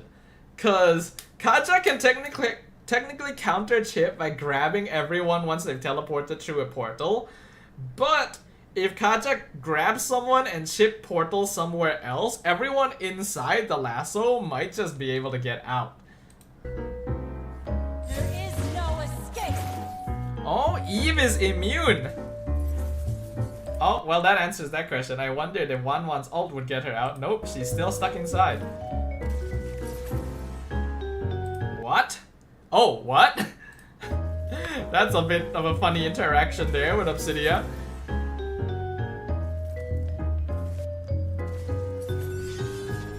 Oh, even Ling is stuck inside. Wow.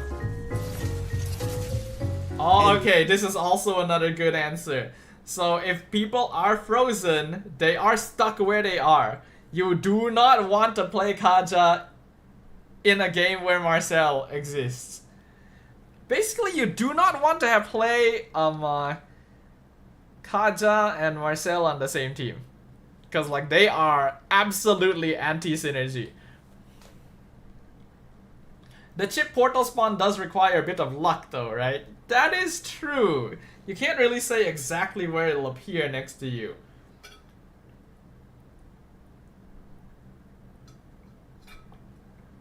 Oh, see after Marcel out. Okay, you know what? You have a good point. There you have it. Nope, So they do reappear where they were. So yeah, Marcel Elt is absolutely a Kaja counter. So what do you think about Kaja's revamped ultimate? Which interaction surprised you the most? And have you experienced any of this in an actual match? I think the biggest shocker is the fact that Eve is just completely immune. Apparently Eve does not move if she gets caught in the lasso. That is interesting. This is a very good video. Like definitely something I needed to watch before I started casting. Kaja only got released last week, right? So he's probably not available to play on week 1, but he should be available on week 2. So that'll be fun. Okay, thank you, Elgin. Everyone say thank you, Elgin. Alright. What is next? I think next up we should probably do the team power rankings. I'll do the patch notes last because that requires me to, you know, turn on my phone, and I'll leave that until later. So we will start with the team power rankings for now.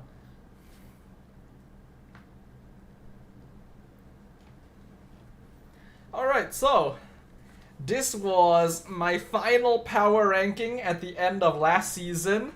I do like that my prediction for Vamos ended up coming true at MSC instead of MPL because they did make it further than SRG. But then after that, in Games of the Future, SRG just caught back up. So, interesting. But yeah, we are going to go ahead and reset this.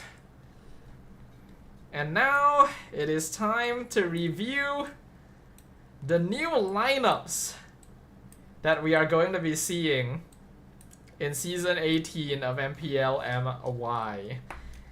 And again, I'm not really looking forward to this. There's a lot of names that I do not recognize here.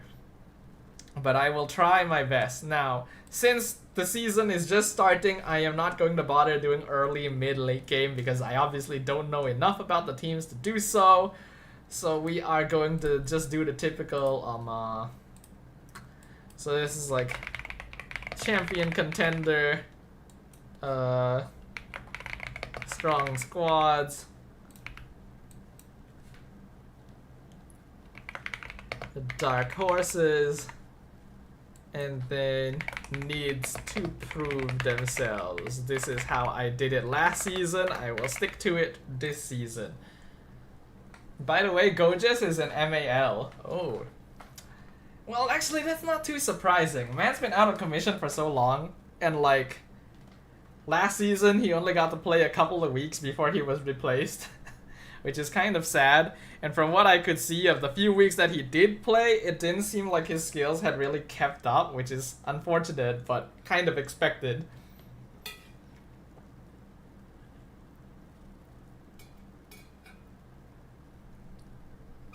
But alright. So, let's go down the list in order. Starting with AC Esports, a team that everyone had high expectations for last season, and probably one of the bigger disappointments that the league encountered, because they just did not do well at any point. Like, almost all of their games were just unfortunately not good. So, this time around, they have kept the Momo and Izanami, but they have swapped out everyone else. They got Zayed in the jungle now. Before this, it was who was it before? It was Amal, and then they switched up to the TLID peeps, right? Like Aaron, Shiki, Witty, Fabian, yes. AC actually has a, oh wait, let me turn on my BGM. We need some BGM. AC actually has a good roster. I don't know who Razor is, but since the meta is about early game tempo, this roster should be able to get it done. The only thing I'm worried about is Nets, if he can be a dual wielder, a fighter, or MM Harif. Maybe third or fourth is what Jero is thinking. Could Nets play fighters? It has been a while since he's been in MPLMY, right? It's been like at least 2 seasons. Since he was in Homeboys. Yeah, 2024 was when he was with Homeboys, and after that, yeah, it's been so long I don't really remember his hero pool, and you guys know that I don't really follow the other MPL, so I don't really remember what his hero pool is now. But based on what Jero is saying, it doesn't sound like he might be able to play fighters too well. He did great in MPLPH, one of the most improved players, so I have expectations. Okay, that's good to know. We all know Nets was always a bit of a crowd favorite because, you know, he actually had a personality that showed on stage. Logically, Zayed should be pretty okay in an assassin meta, but he also feels like he hasn't really gotten the chance to play regularly for a while. And then they got Martizi as a sub with Izanami, which is curious. I think that for me, the biggest worry in this lineup... Man, who is Razor? Where did they get Razor? It would be nice to know, but we just don't have anything. Hold on, MLBB Razor.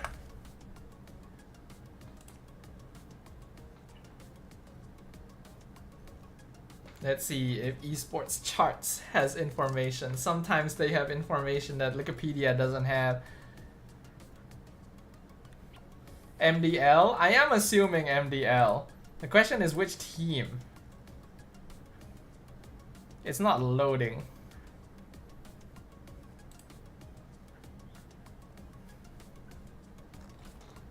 Geek Fam MDL. Ah, Geek Fam Junior. Okay.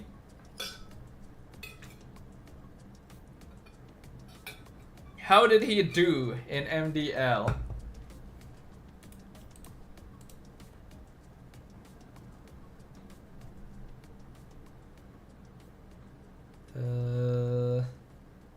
Second. Okay. Not bad. He was alright. He lost the GR boy who is in BTRM. Oh, I assume he came from Bigatron Academy then.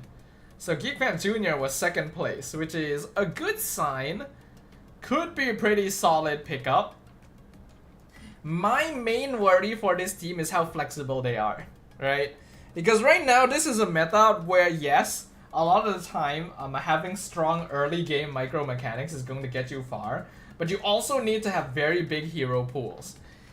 And Izanami Momo should have pretty large hero pools, but for some reason we didn't really get to see much of it last season. And that kind of messes up my ideas a little bit of like, okay, so what was the issue there, you know? And for me personally, I feel like Zayed's hero pool is a little bit questionable because like he has been very on and off. So I am mainly worried about AC's flexibility. I think that they will have strong micro. Their early game should be not bad. I just don't know about their drafts. Like who's their... Oh yeah, they have Coach Sora. Coach Sora should be pretty good at handling this. I think we can expect AC Esports to do pretty well.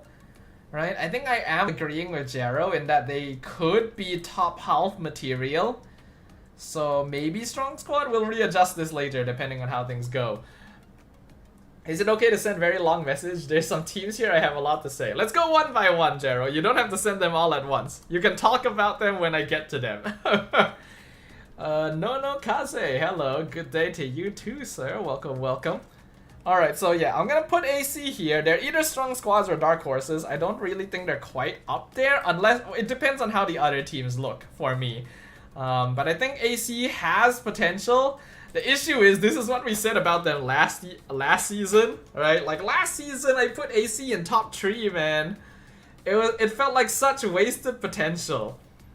I hope that they're able to get something done this time around. I think that Coach Sora should be able to make things happen. Who was AC's coach last season? Because I feel like I didn't really like the way they did it last season. Who was their coach last season? Former coach. Do they list coach? Oh, here. Coach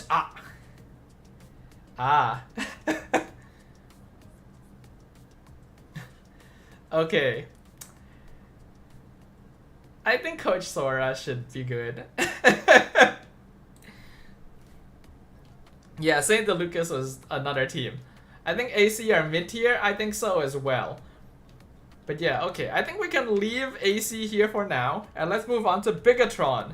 Bigatron was a team that started kind of bad and then ended up being kind of okay towards the end because they picked up some new peeps. But then they traded them out again.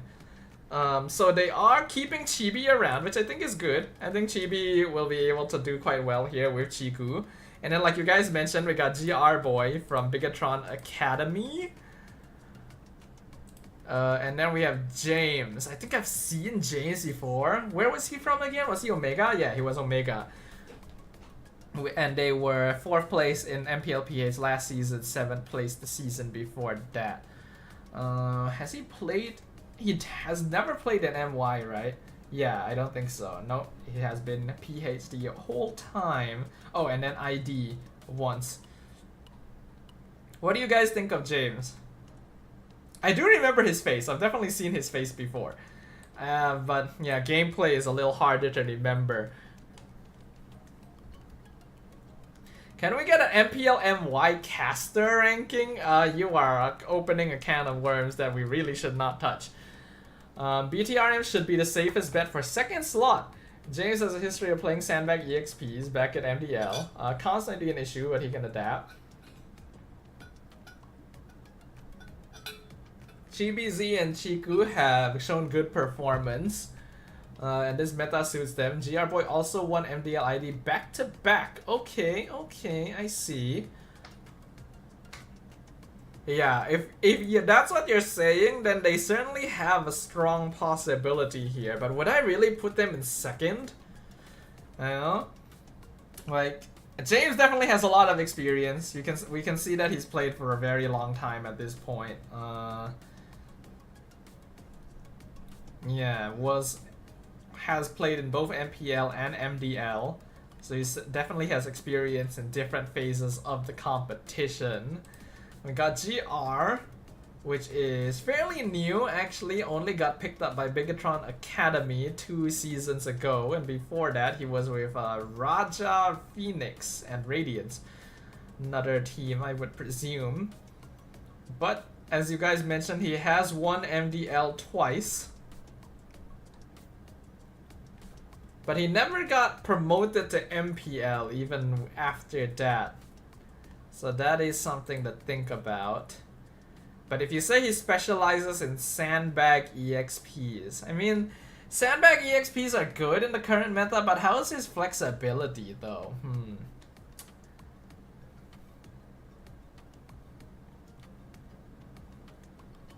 BTR MDL win back-to-back with different roster and coaches. Damn, really?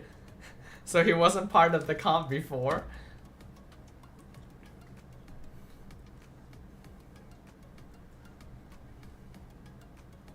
Okay, then we got... Oh, Amsik is still here as a sub. Dude, let Amsik play... Oh, right. Yeah, it's Chiku. Yeah. That's a bit hard. I'm so sad that Amsik doesn't get to play, dude. This kid has potential. Then we got Coach Kenji here, which is alright. We got 1 PH, 1 ID. I mean, it does look like Bigatron could be pretty strong. I mean, last season they did pretty well too. Even though their start was not the best, they surprisingly ended pretty okay, all things considered. Where did they end? Fourth, right? Yeah, fourth. They lost to Vamos. His flexibility is fine. He plays playmaking heroes such as Arlet and Sora decent. Okay, if that's the case, then yeah, Bigatron does seem pretty solid. I'll need to look at the other teams first before I can decide whether to put them higher. I'll keep them at the same tier as AC for now, and then depending on where the other teams go, then I'll kind of switch them around a little bit. But so far, these two seem like pretty solid rosters. Alright. And thank you for giving me information about the players I don't recognize, because that was the thing I was most concerned about. Whether I could actually rate the teams properly with new names and stuff. So, okay. TBH, BTRM feels like Chiku is picking the talents and coaches. I would not be too surprised, I'll be honest. Chiku knows what he's doing with his players. GR Boy, the next Chiku protege? Can you really count it as that when he's already played MPL? Was GR Boy a Chiku pro? It's not a prodigy, Dark Striker. It's a protege. It's actually a different word, in case anyone is unaware. When we call them Chiku proteges, we're not calling them prodigies.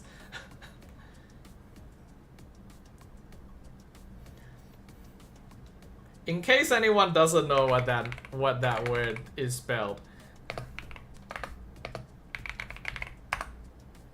Protege.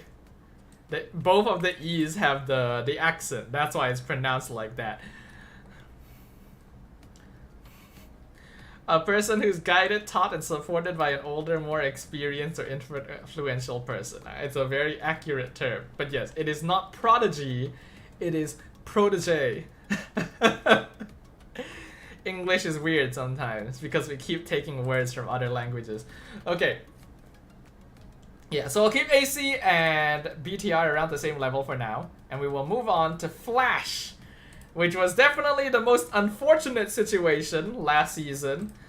We thought that they could do better, but they just ended up flopping really, really hard.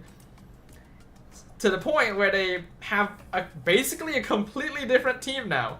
They've kept Zorn, but they pulled in Gary, and they somehow have a new SG player. Even though they went through Diablo and Adamir last season and had Gear in the background. Was it Gear or Bear? I forgot. It was one of them. But now they have Vanix instead, who's coming in as a gold laner. I can't remember how good Vanix was. How good was Vanix? He's been with Flash for a long time as well, same as like Diablo and the rest. So he has to be somewhat decent. Flash by Dark Horse this season. The players have a history of playing unique picks. With the current meta rewarding creativity, Flash has the weapons to pull it off. Dude, why are you talking like you're casting? Not even like you're casting. It sounds like you're writing an article. You're expecting third to fourth. Guys, wrap it up. Flash at the bottom, but then instantly sees Vanix. As a Singaporean, he performed really well in MPL SG. I like this Flash team, Undefined says. Vanix won last season in SG, right? Apparently not. Remember, Flash did lose to Evil previously. Yeah, so that's why they didn't like get to go to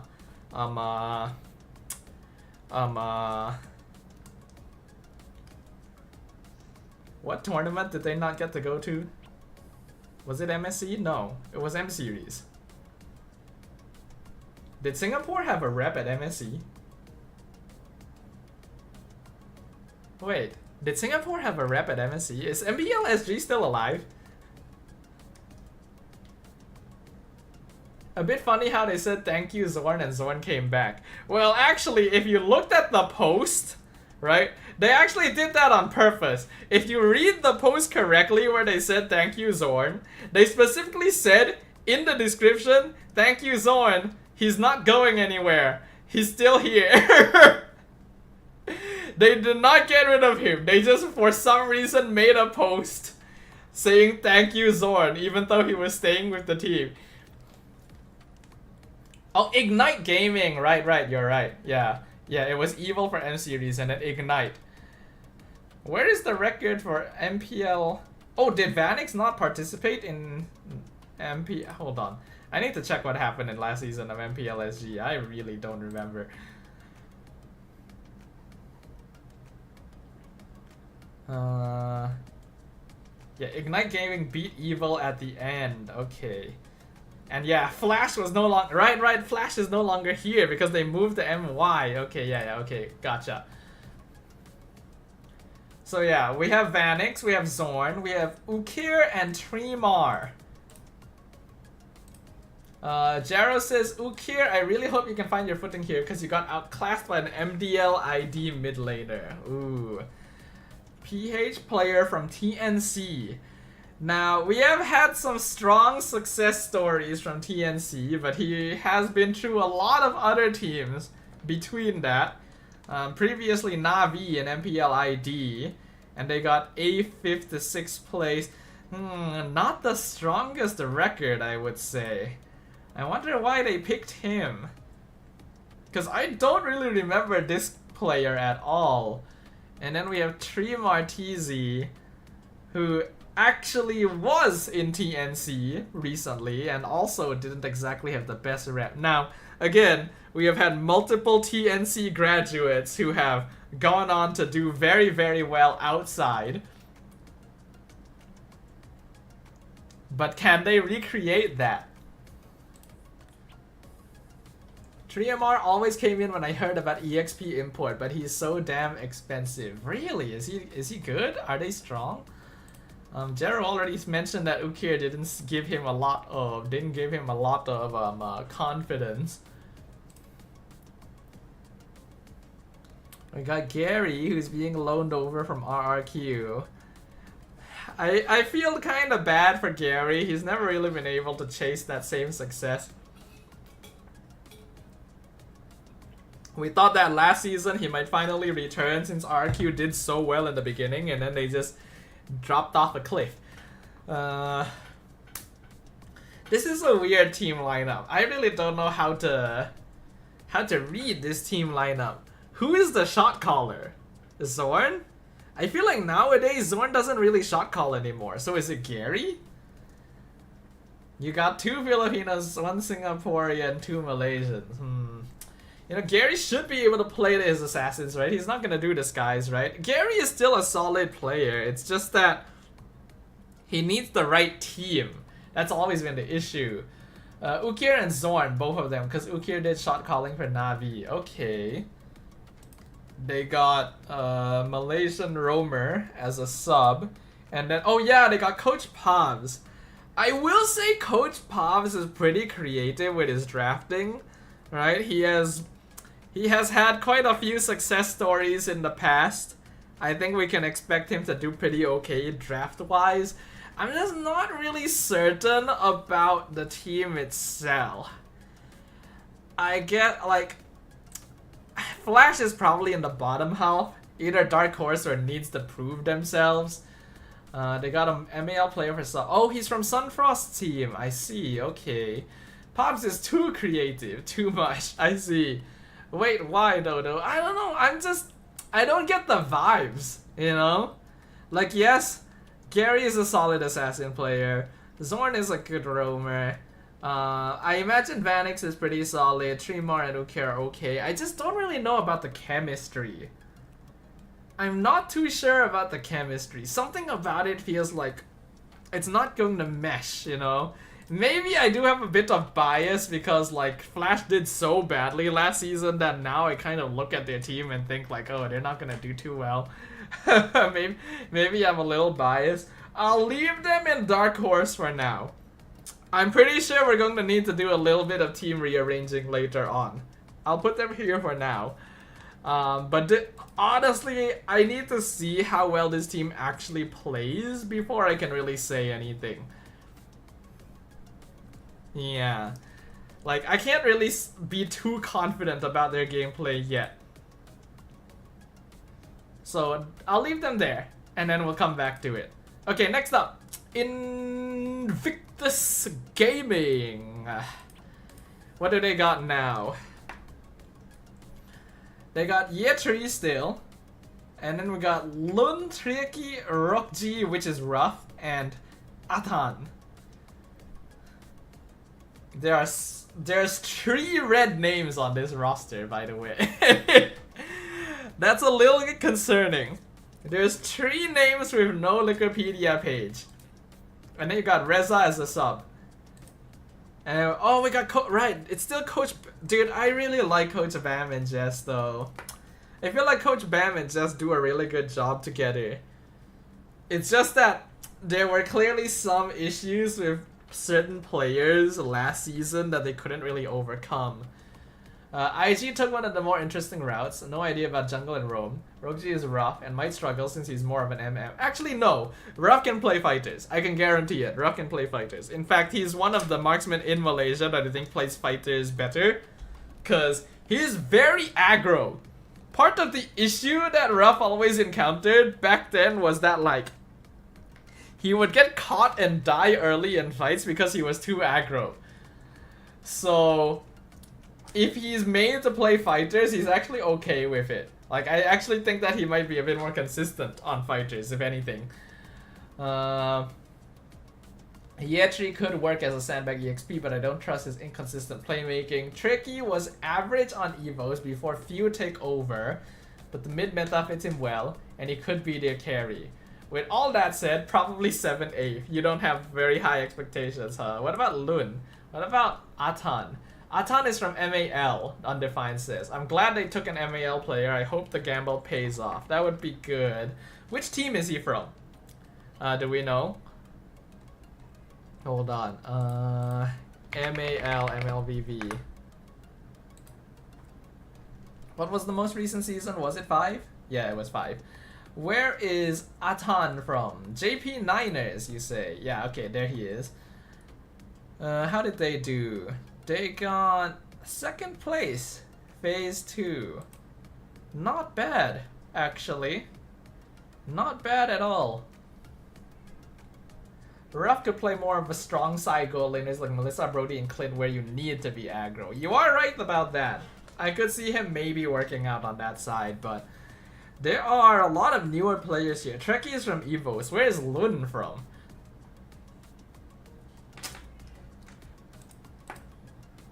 I like the coaching staff, but the players do make me wonder a little bit.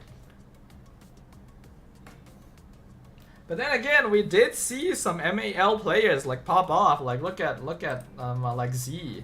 Actually, was Z even in MAL? Did Chiku just like recruit him? I can't remember. Chiku sometimes just recruits his proteges without even looking at the Academy League.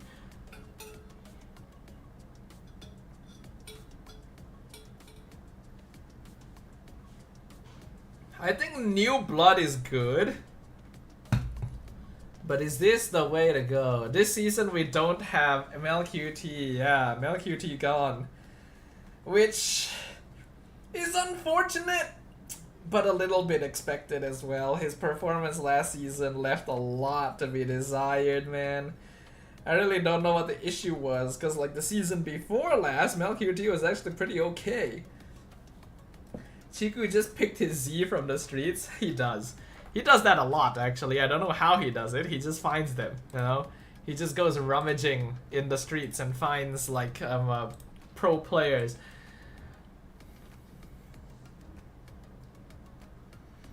I'm kind of disappointed they didn't keep Hazel. I actually... Okay, I'm gonna say something that could be seen as a little controversial here. I think it's good that they didn't keep Hazel. Is he a good player? Yes. Is it clear that his star power made the team kind of like forcefully wrap themselves around him?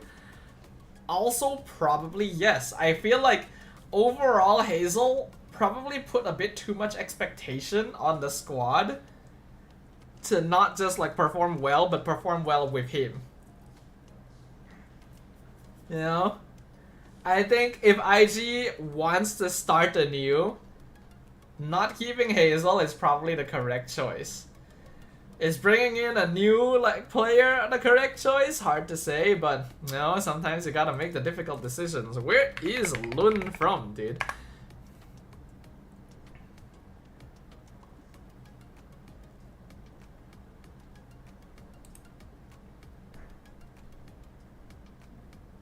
TLID MDL. Ah. MDL ID. Let's see. What's the newest MDL season?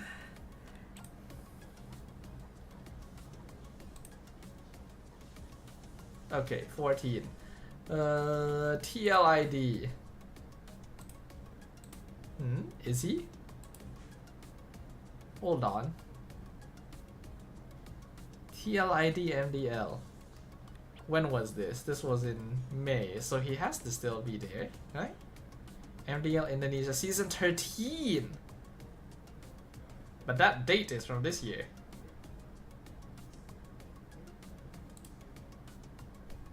What? Hold on, where is he from then? Season 13, TLID. Okay, there he is.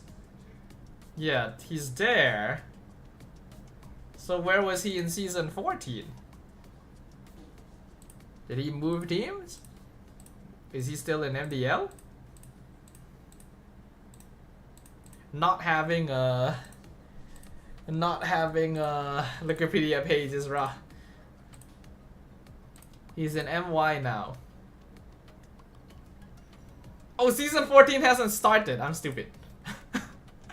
I am very stupid. Ignore what just happened. He's not in season 14 because he's in MPL MY, lol. Yeah, that's my bad. And then Tricky is from Evos. How will this team do? I'm gonna put them a little lower as well. I also feel like they need to prove themselves. I'm not sure if I want to put them all the way at the bottom. I'll be a little bit kinder currently. And then we will see how the rest of the teams line up. Could be down here though.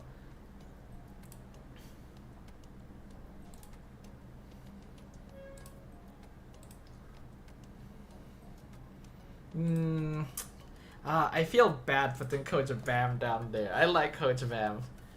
Hello Kuroel, welcome to the stream. Okay, next up we have Team Ray.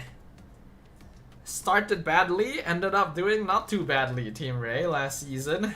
This time they have Smooth, Dolin, Kim, Clive, and Nova. So Nova is here now. From IG. He was in IG, right? Yeah, he was IG last season, and now he's in Team Ray. Smooth is here. He was in BTR last season. Kim on loan from RRQ. Clive is from Bigatron. Pin was his previous name, apparently. On loan from Bigatron. First place, season 17. What? Is this an active player from Bigatron? Or like, was he an active player from Bigatron? When they won? Did he go to MSC? Was he at MSC? No. MSC is not on here. Is he a sub? Was he a sub? Or was he like on the main roster? Why don't I remember his name?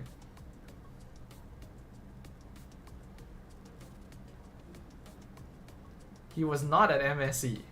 He was part of the winning roster, but not at MSC? Who? Hold on.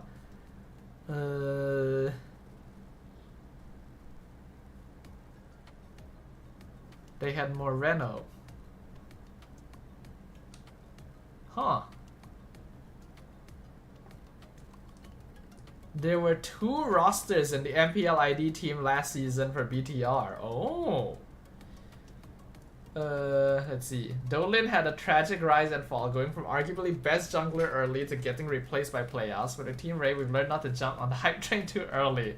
Clive didn't impress when replacing Eman, but he's gold. Oh, sorry, but he's mid, right? Oh wait, no, he's gold. Okay, yeah, so he was replaced by Emon. I see, okay.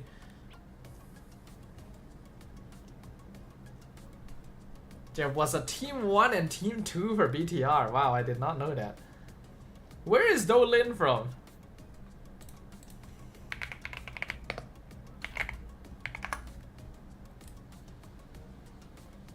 He was BTR Academy. Ah. So same team as GR Boy then. Dolin is Dewa? Wait, he's Dewa? Is this wrong then? He's from Dewa? Ugh, I really should keep track of other MDLs. Other MPLs and MDLs, but I just don't have the time, man. I don't have the time. Like Dewa, like MPL Dewa? Oh yeah, there he is. Why doesn't he have a page? How did Dewa do last season? Not bad, actually.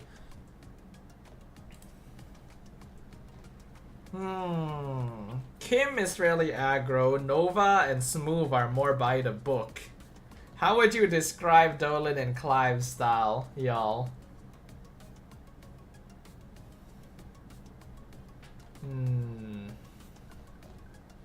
Because there's already a little bit of an anti-synergy with Smooth, Kim, and Nova. Because Smooth and Nova are more like by-the-book team fight style. I guess Kim can slot in there, actually, so that should be okay.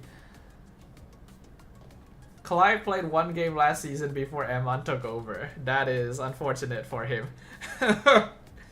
Dude, I can probably talk about an hour of how Dolan is. In a good way or a bad way?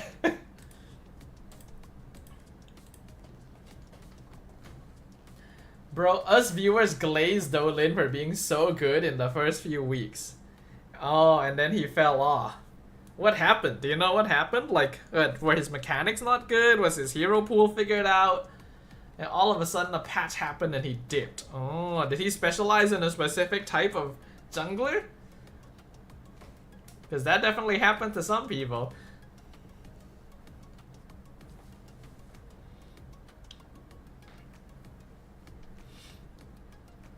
I think they just figured out how to play around him. Yeah, that happens to a lot of players, actually. Like, it's what happened with RRQ, too. Once teams figured out how to play around RRQ, they went from being, like, the top team in the league to bottom. He couldn't retry right, didn't get the timings, and decision-making was wrong. Oh. That's a little concerning, then. I feel like Team Ray could still be okay. Who's their coach? Who's their sub? They have another new player. Oh yeah, Saint DeLucas is still here. I feel like Saint DeLucas is an okay coach. Like, he managed to figure out Team Ray somehow. I forgot Dewa existed. Not gonna lie, not paying attention much nowadays. Too much Genshin. Hey, same for me, dude. I'm all in on FF and ZZZ. So, we have a potentially inconsistent jungler, an okay gold laner, and then fairly standard players for the other three. Like, I think Smooth, Nova, and Kim are all okay. But their flexibility does leave a little bit to be desired. So I agree in that we might have to put them a little bit lower, which means that now we might need to think about things a little bit. If that's the case, would I consider them as looking a little stronger than Invictus? Logically speaking, they do still have more experience than Invictus.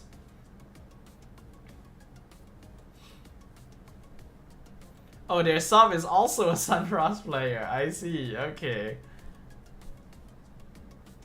I think that... Let's see, how about Flash? I think Flash should logically be able to do okay. Ray should be better than IG on paper, yes. Just from an experience standpoint, they should be.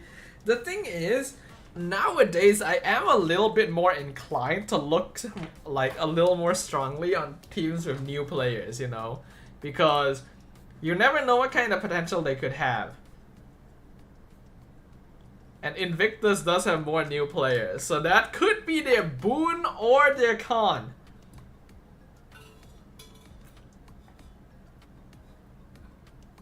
But if we are going off of consistency, then logically Team Ray should be stronger. So we'll put IG down. Alright, next up, RRQ. The true disappointment of last season.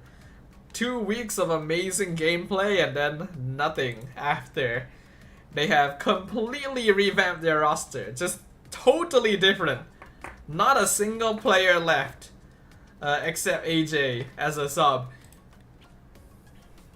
Jero literally just has these paragraphs lined up to be fired into chat. RQ Tora, I don't know. Ken and Yehezkiel are talented, but their styles clash. Ken loves going all in while Yehezkiel plays more passive. I can already see some disconnected engages. Lolil is supposed to be a top MY goal later, but that's a low bar. Oh, you're not wrong. And I don't trust his Freya Paquito either. Hopefully the two rookies do something. Because they are coming off of RQ's worst season ever. Yeah, So Letizi and Adboy are completely new, it looks like. I'm assuming they're MAL? Let's see. Letizi.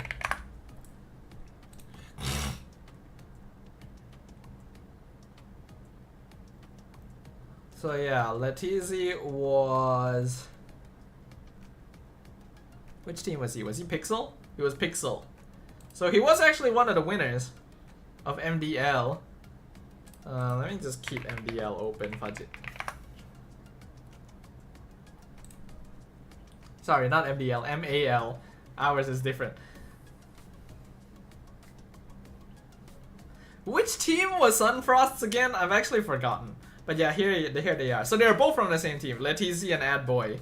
And they did win MAL quite handily as well. So these two logically should be pretty strong.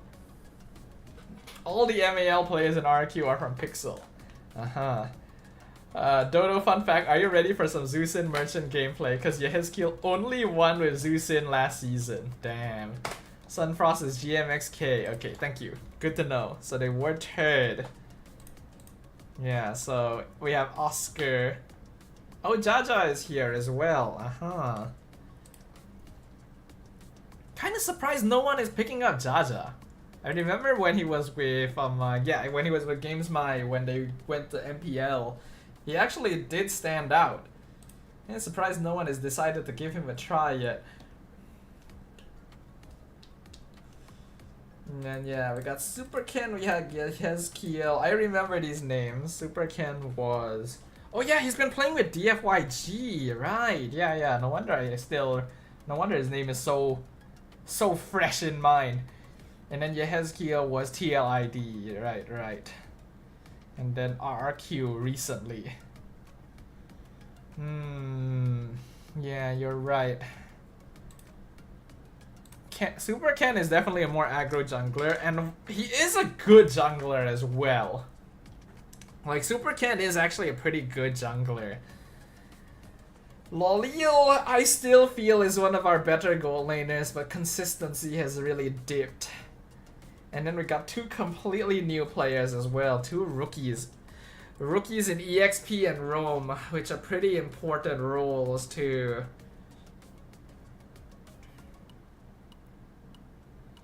And Dodo, he's bad as of right now. Who? Super Ken? Really?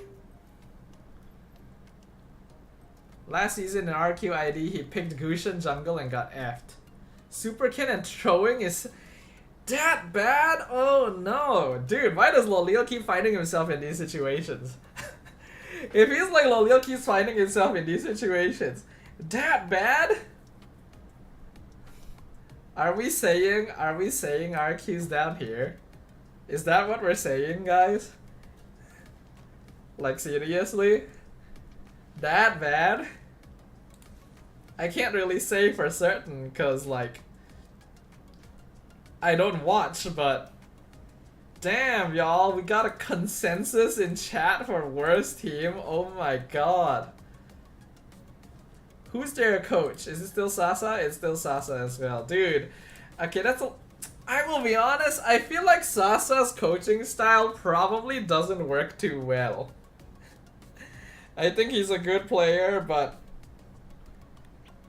I think that his coaching style probably worked better with Chinese teams than with our teams. Because like from what I've heard, he's very strict. And that probably doesn't do very well among like MY players who are a bit more chill with things. Maybe a bit too chill, you know, some discipline is good, but I don't know. I can't comment too much because I obviously don't know what actually happens behind the scenes. I only know like rumors and such.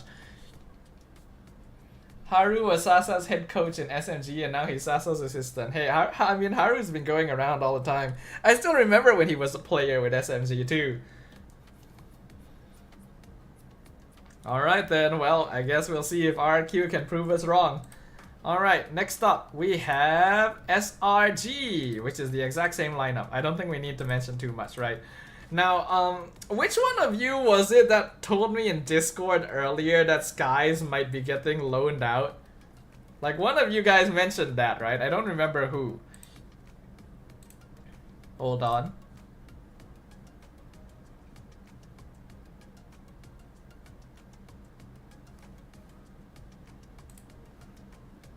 Oh, it was Judah. Okay. Yeah, how official is that? Is it just rumors? It's just rumors. Top of the table, no questions, undefined thing. I do think so, right? It's the same lineup. Even if they didn't have a particularly strong showing in MSC, they still got 4th place games of the future, and you can tell that they're still trying to figure out how to adjust to the meta, so they're only going to improve. SRG's SRG, still the best here. Weak early game and ego drafts have been exposed, which you pointed out before. Now Uni is starting and many rate him above Skies after the last international event. Okay, yeah, I mean, I think a lot of us, even if they're not first place, they're definitely top 2. Especially looking at how new a lot of the rosters that we have here are.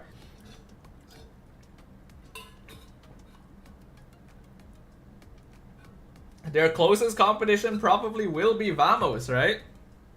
Has Vamos made many changes to their roster? Let's see.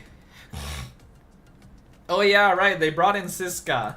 Yeah, they brought in Siska to take over Sapat's position on the main roster. Vamos didn't have quite as strong a showing at Games of the Future, but you can tell that they're still pretty okay. Vamos just added 2 guys. Yeah, they brought in Siska and they brought in Amal as well. Which I believe people did mention that they probably brought in Amal because Ever might need to like take exams at some point during the season, so he might not be able to play.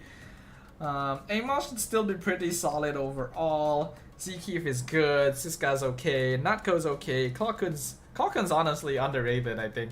He deserves a lot more attention for what he does for the team.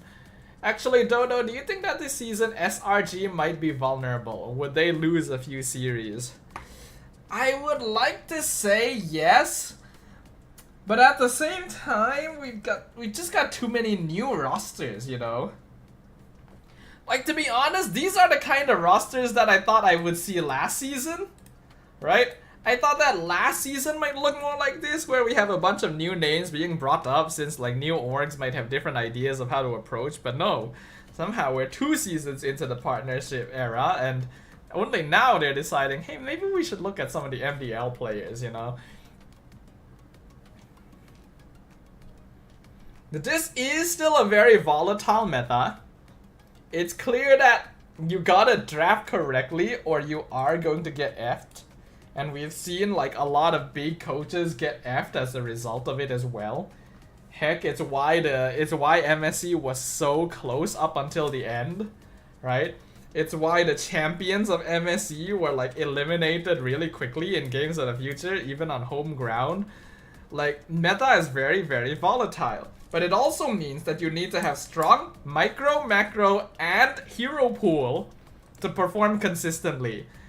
And considering how new all of these rosters are, I don't really see any of them being able to match SRG in all three factors, right? Yes, SRG is clearly not going to be as comfortable as they used to be in previous metas, but they clearly have more experience. Their players still have pretty strong macro, especially if Uni is involved, and like their micro is strong. Sorry, I meant to say micro is strong when Uni is involved. Their macro is strong in general. I don't really see any other team matching SRG still, even if SRG is not as comfortable in this meta. I think that Vamos is definitely their closest competition, right? I think that is still going to be the same case.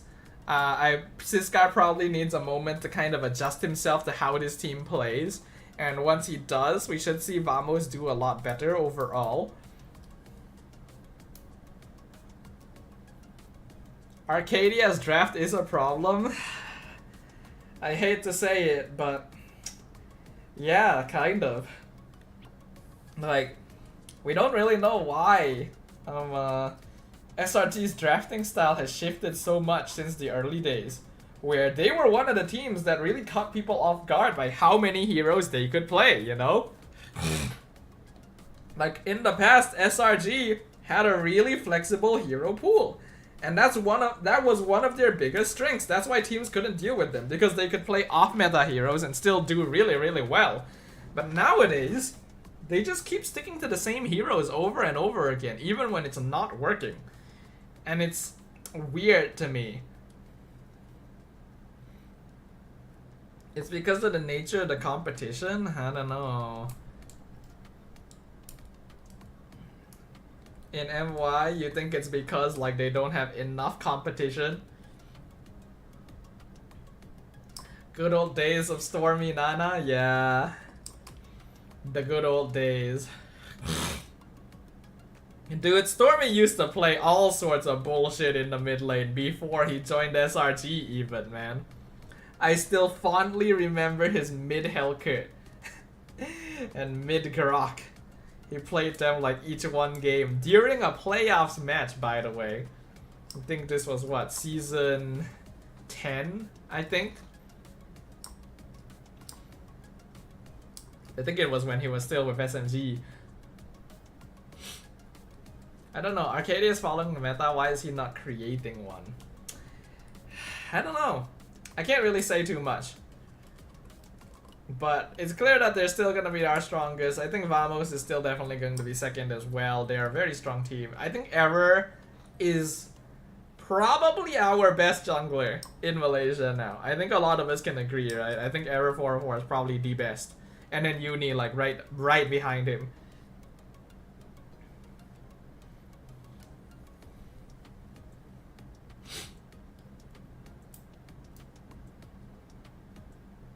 I don't know how would El Fresco Nets going to do this season playing Hanabi against SRG. Anyone who has to lane against Innocent is gonna have a hard time. Yeah, I don't know why they picked Edith, dude. I'm still so confused about that Edith pick. I'm like, what is this hero supposed to do for us in any way? You know? But well, we're not here to talk about the past, we are here to talk about the future. And these are the 8 teams that will be playing starting this Friday. I think this is a solid enough lineup before the season starts. We've got a lot of new faces, which is equal parts concerning and also exciting. Because you never know when there might be a diamond in the rough that shows up, right? We've had a lot of new players really like prove themselves. Heck, Error 404 only debuted like a couple seasons ago himself. So who knows, right? It's clear that MY has become pretty darn stale. SRG has won 5 championships in a row. You know? There's definitely some stagnation as a result of that. And we need new faces that are able to do something different. I think we can all agree on that aspect. So hopefully, Having new players around will do that for us because God knows we need it. Oh my god. We need it, man. I need to feel like some pride again. I've been losing enthusiasm because our teams have just not been doing too well. Jero is right up about Vamos. Game of the future showing was rough, especially losing the DFYG, shutdown error, and the other 4 often look lost. Nako's either decent or brands with his positioning. Claw lacks resources to carry, ZQ's inconsistent. This guy can play make, just don't give him Uranus. Amal replacing error during exams could be fine, but the real issue remains. You're putting them at 56. Oh wow, okay. I still think that they're top 2 potential for me personally. Though perhaps I'm just holding on to some remnant feelings. SRG's first match will be against Invictus. Well, based on how I've rated them, shouldn't be too difficult. But again, there's a lot of new faces, so you never really know, you know?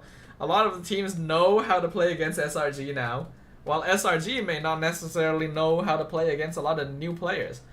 What is Nutco doing when error is down? It's weird to me, because like Nutco knows how to carry. I feel like he did very well as a gold lane when he was during like last season, especially on heroes like carry. I feel like they were too afraid to give him comfort picks and just kept putting him on like safe meta options. And I feel like that's always just not gonna be the correct choice, you know? I think teams just need to be brave, man. I feel like especially our teams are just not willing to be brave. Just fucking F your fears, you know? F him. Do what you gotta do. Anyways though, here is the first week of matches for MPLMY. We are still keeping the 2 PM start time, which means that like I don't have to wake up early, but I go home very late.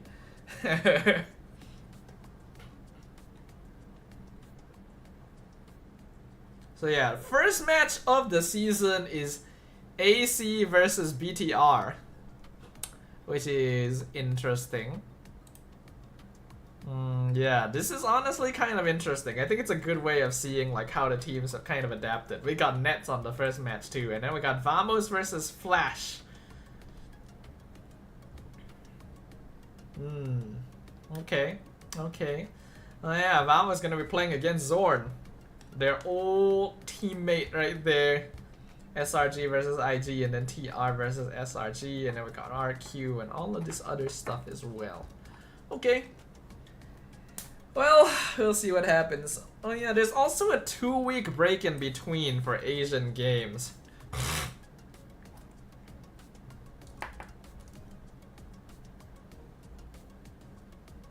Wonder how that will go. Alright, but yeah, that is my preseason ranking, everyone. Cool. Man, it's already 11:30. How long are the patch notes, guys? Staffa holiday incoming. Hard to say, really. Wish.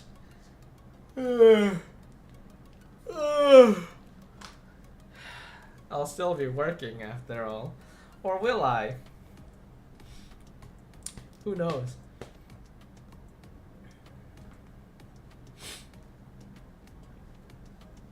I forgot about the patch notes because it's been here for 2 weeks. Yeah, I'm 2 weeks late. Let me just have a look at it real quick. At this point, is it worth still like doing it and posting it as a video when I'm this late, you know? Like, should I still do that? Should I still bother? Can I bribe you, Dodo, to sneak in El Fresco Nets for Nets? What does that mean? You're gonna have to tell me what that means. And is it like a community nickname that people actually use, or is it something you came up with, sir?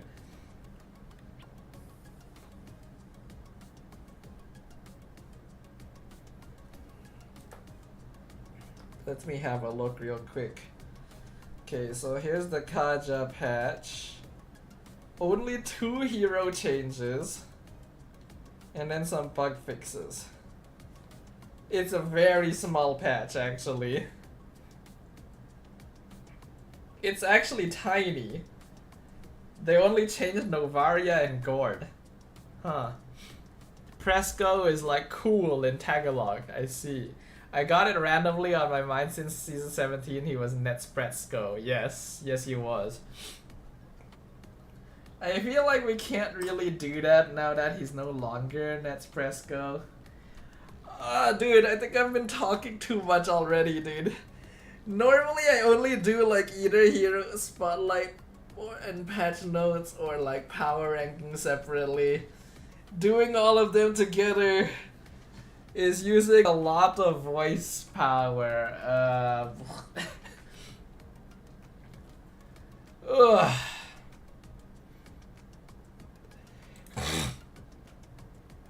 Or it could be someone being bold or fearless. Damn. That is a pretty good description, actually. I will say.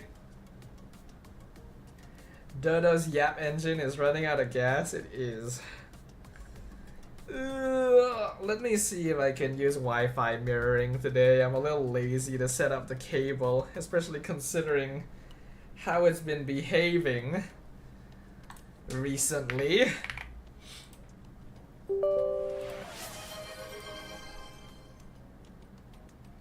Hello, Nut.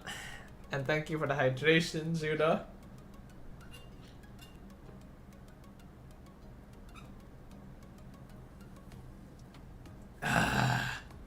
You just compressed 2 weeks of content into 2 hours.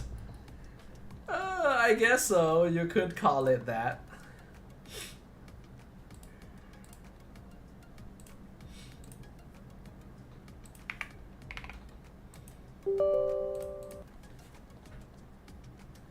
Did you watch Spider-Man? Not. I haven't watched Spider-Man. I'll probably wait until like I can until I can do some pirate action.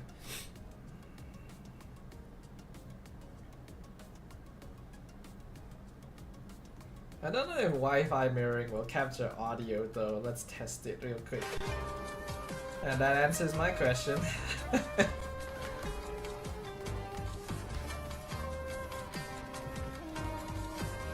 I just watched Spider-Man in Max 4D 3D. It was like riding a roller coaster. Wow, cool, cool. Alright, hold on, I'm going to the bathroom. Be right back, y'all. In this rotten world, Yeah. the one flower that must never wither. This Hanabi somehow smile.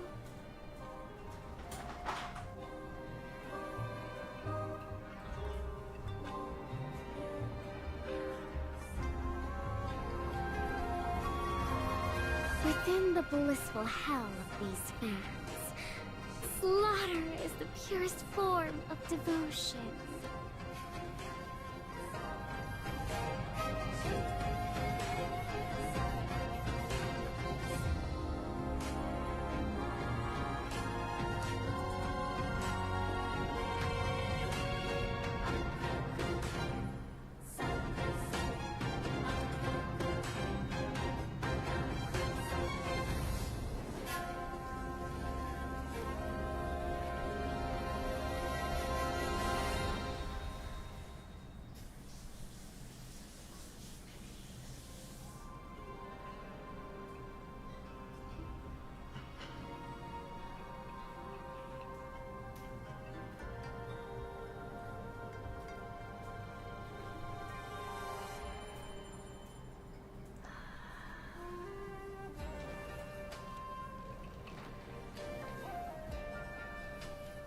I see that Kuruel instantly went for the goon after I left.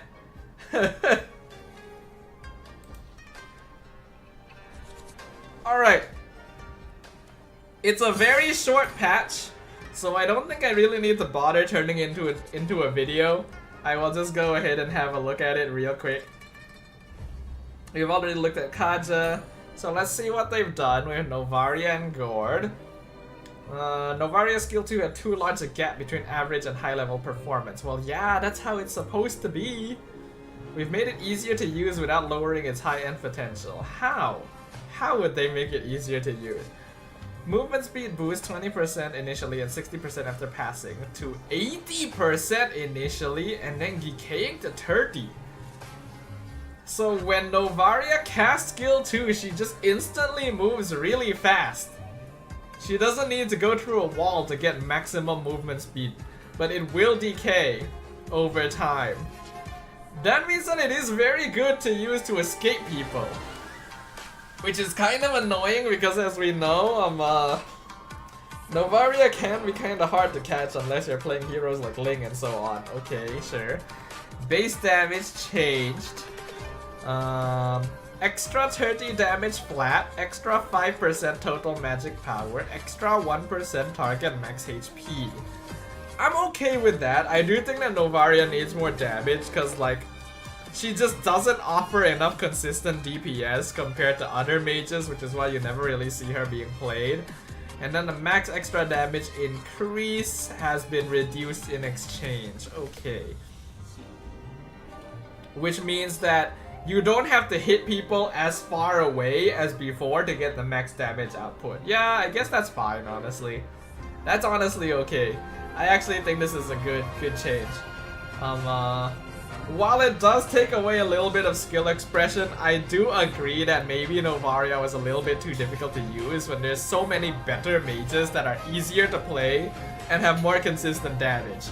Now she can fly faster instantly, she has more damage built in, and doesn't need to play as far away to like get maximum DPS output. So you know what? That's fine actually. Moreno showed how to play this hero so well in Games of the Future. Oh, so she was already being used over there. I really did not watch Games of the Future, guys. I was a little bit too tired, I think, to watch. Also, too much other gaming. And now she is cringe. Mystique said. But is the humble Novaria player not always cringe? And then we got Gord nerf. Earlier to mid-game damage output. Passive reduction by 20, ultimate base damage reduced by a lot actually. You know what? I'm also okay with this, but I'm a little worried that they nerfed it too much. I am a little worried that they may have nerfed a bit too much there, because that's actually a very big nerf. But it is also true that Gord honestly did way too much fucking damage. Like, hold on. Next skill will deal so this is a true damage reduction. So that's fine. I'm okay with nerfing true damage by like 20. But the ult damage reduction by like 50 late is a lot actually. Cause like, if you minus 50 at late stage, and that is 16 times, that is 800 damage reduction on his late game DPS. Not a small number if he hits you completely with the full spell.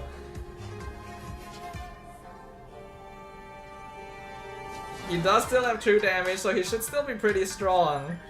I guess it's okay. It's probably a bit necessary as well, because like he really just... Like, he's supposed to be a consistent DPS mage that's good at melting tanks, but he was also good at just insta-bursting squishies, so it's like, okay, then he's just always good. So, you know what?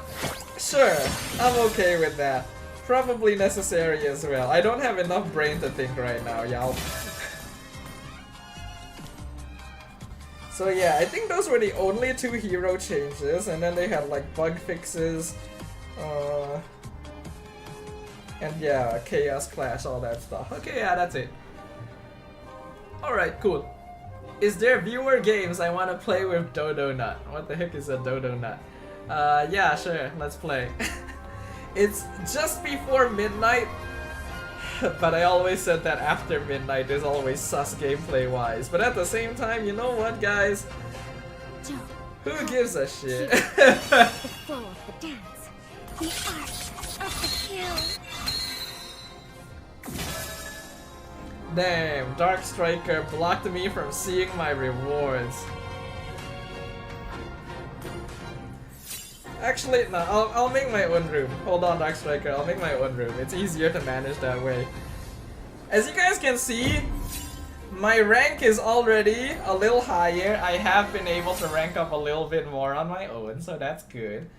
Yeah, let's just play. Let's just not think about it too much. What I need to do, what I want to do is to fix my mentality, you know? I need to have better mental state, psychological situations when I am gaming in MLBB. I need to not get salty. You know, salty is the enemy of man. You know, just like the platypus. So the goal today is no salty. Should we play classic since you want to try Kaja? You know what? Dark Striker is smart. I do kind of want to try Kaja. Who wants to play classic?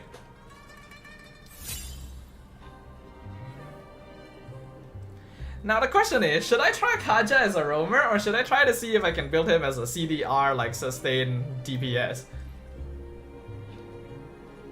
I should limit test him, right? It's classic after all.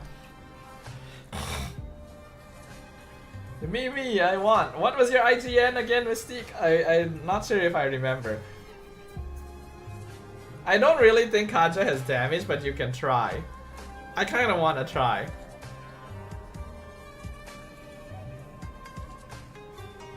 Let me play my Pak jungle if you want to. What's your IGN again? I really don't remember. I'll just add you. Okay. Have I not added you?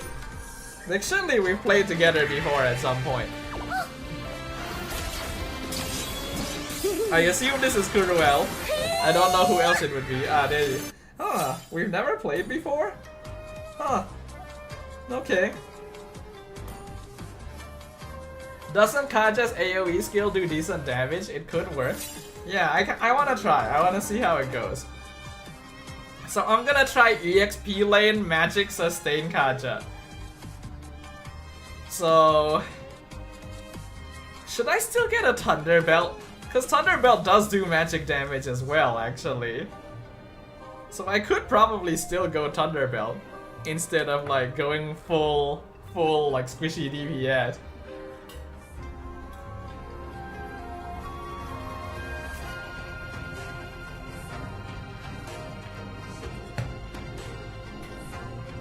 Thunderbelt is a bit hard to stack now. Okay, you know what? Let's just try full DPS and see what happens.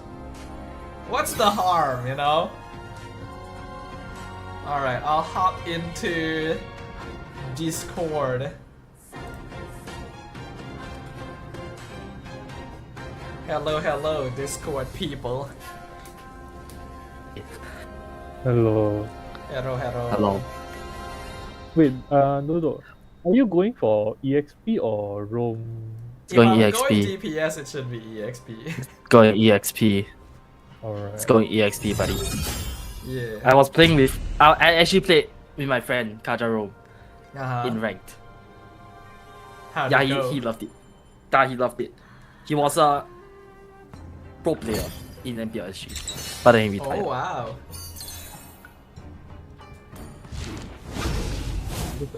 Roam. The sky is No, he my said domain. after MPL because the team we play with came in third place. So he decided to The just- sky is my I domain, see. and I shall reforge yeah, its glory. he's just chilling now.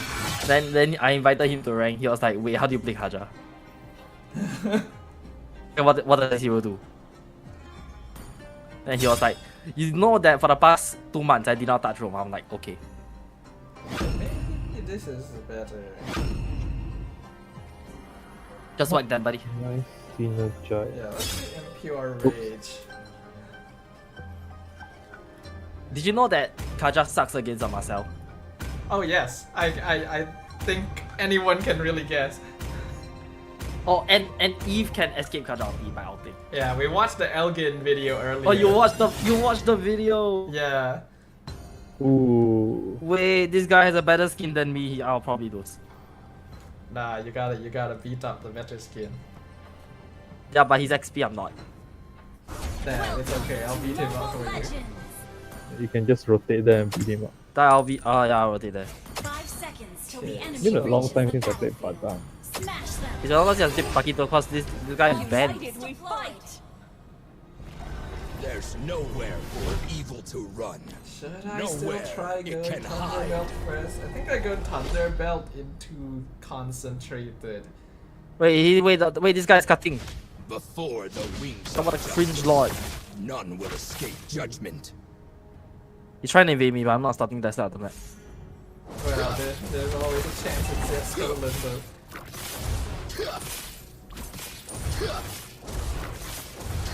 Paquito is still missing. Halt! Okay, there he is. What the? Hi, cut! Oh, what a cringe, man. Can we catch it? That up to you. We have a barang there.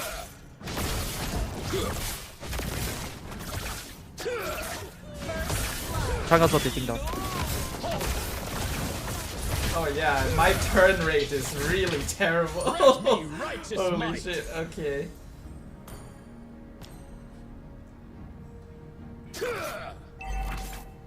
Request backup. Oh, yeah, Ixia is suffering to a flooring flood. Good old babysitting gameplay.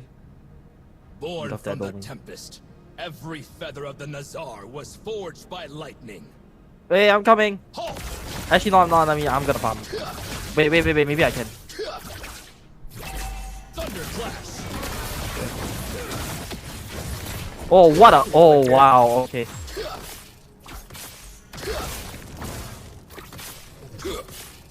No. So far, all things considered, not the worst laning experience, but also because Paquito has just been Lightning cutting, strikes without so I hesitation. haven't needed to actually fight him too much. And also, this is classic. Yep.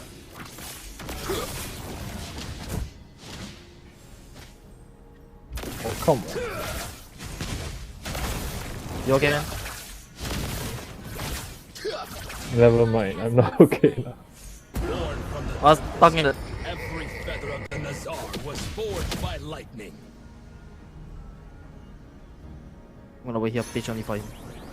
I will not wait here patiently for him. Ally has been slain. You gonna come here? You wanna ult him? You just wanna share all him. Bot lane getting a little whack.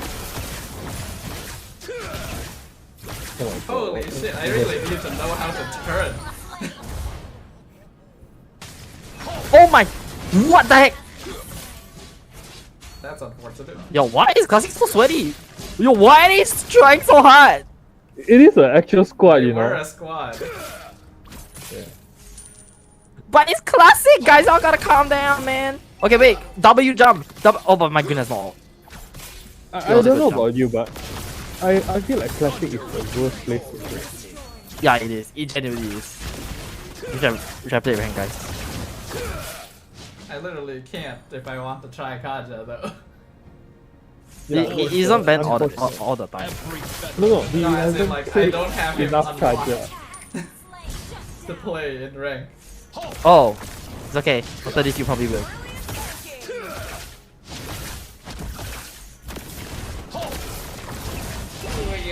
Keto gameplay. justice never does. Wow, it's such a balanced hero. Flying is hard. You have to kind of figure out how. Yes, how to fly. the turn radius is not very I am generous. reborn. It's almost like you have to know, you have to like know where you want to go. A little bit. Florin out for ages. Oh, Oh, what in the heck? nice. Been slain. Alright, we got it. Bro, what the heck is this, man? Yo, that's crazy, bro. Yeah, that's just a balanced hero. Revitalize Aegis and a Florin all. I can't even kill this guy. That's just That's healing insane. meta for you. Yeah, but now support's not meta in ranked anymore. Dead See now. Yeah, No, because it's still- tank I tank still jungles are off. I mean, you can just support. yeah, it's good when you have a lot of tank jungles, and you need tanks. Not really. No You tanks. just have to survive. Really, I would say actually. Yeah. To me, it's just that no tanks is very hard for me that's to engage. balanced.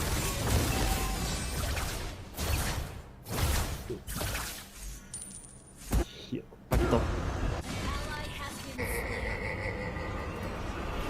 Kaja farm's a bit Power of slow, pure yeah, lightning. that does seem to be an issue, unfortunately. What the heck is this, dude? Actually, Kaja Ixia might be a very good combo if you can do well that, but when the Ixia had all.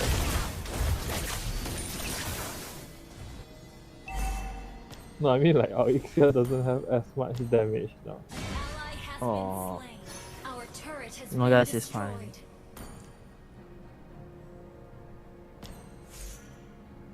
Yes, W jump. Wait, we can fight that. We can fight that. He has no ult.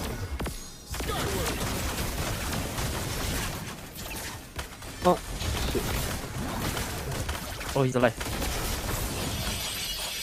Oh, Kaja does feel kind of weird. Killing spree. An ally has been slain. Doesn't really look like he's flexible enough to play as a... Thunder will be EXP. your reckoning.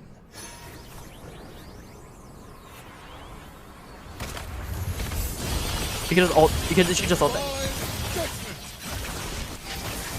Oh. Oh, well, you have to ult and move. Yeah, I'm realizing I don't really know how to play this very well. Our turret is Okay. What? It's a trial game. down. Nice one. Can I join Dodo in Classic? We probably have time, yeah. He's a very free man. Our turret is under attack. But yeah, people tend to be oddly sweaty in Classic. Yeah, cause you want to. Oh my god. Shit hit nearly killed out. That's how it is. Oh my god. Stress auto. Catching healing is dumb. That guy's done out. I have nothing to. Alright, guys, I literally can't go on the fight.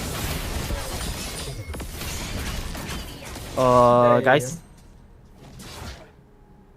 Oh no, I can't even catch him.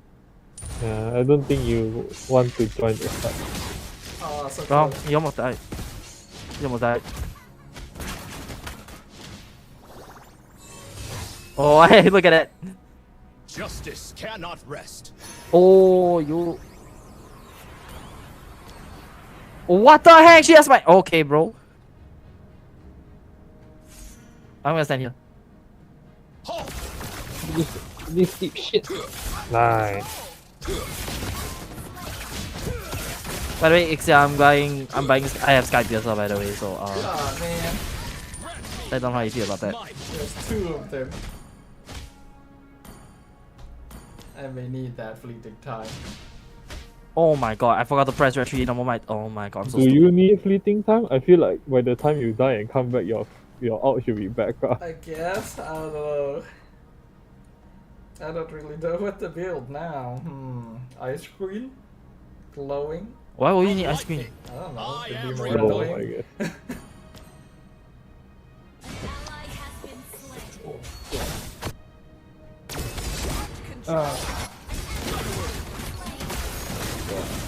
Our turret is under attack.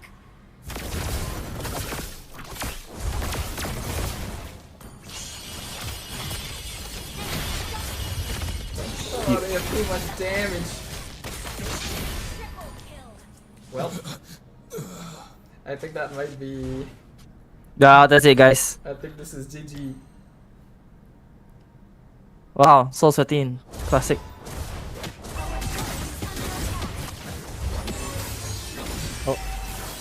The state That was a of bit of- MLBB these days. Our turret is under attack. That's why I play Genshin, guys. Yeah, that's why I play Our FF. turret has been It's easy. destroyed. Justice cannot rest. Skyward! Binding Oh my god, we are literally both 1 HP. You can move it. This is bull, dude. justice never I dies. think actually, do we have What? anti-heal? I think Yeah, we might we be just, late. we just went into enemy battle. We just went into enemy battle if I could outplay me. That's master assassin, this guy. I think we might be lacking anti-heal. Yeah, I'm the only one. Except with you need to anti-heal. sell the Scorpions already. I already have. Our turret has been destroyed. Is under attack. Edward is saying farewell to MLBB. Damn.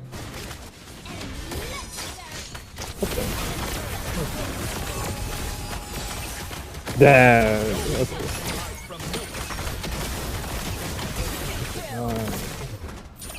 Wow, that was a lot of damage.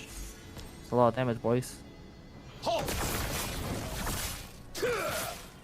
Yeah, wave clear is pretty bad though. Look at you and me. Like my wave clear. Oh, you're always clear. Oh, it's dog shit. Yep. It does seem like he's pretty limited to roam. I'm glad you figured out the hard way, buddy. Well, you gotta figure it out somehow. Bro, my Xia taking my jungle? Your jungle? You mean our jungle? No, my jungle. Lightning. Amazon jungle. The clock is here.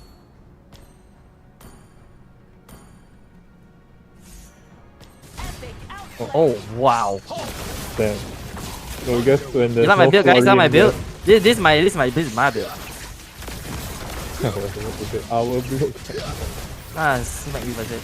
Our build. Oh, yeah, Game's boy. not over yet, yo. The entire Okay. comp just fell Oh, apart the moment. more! The moment Ladies and the Florian gentlemen, died. who's alive? The Florin. Okay, is it the better to say I have actually 5? It's fine. They don't have the 3 anyway.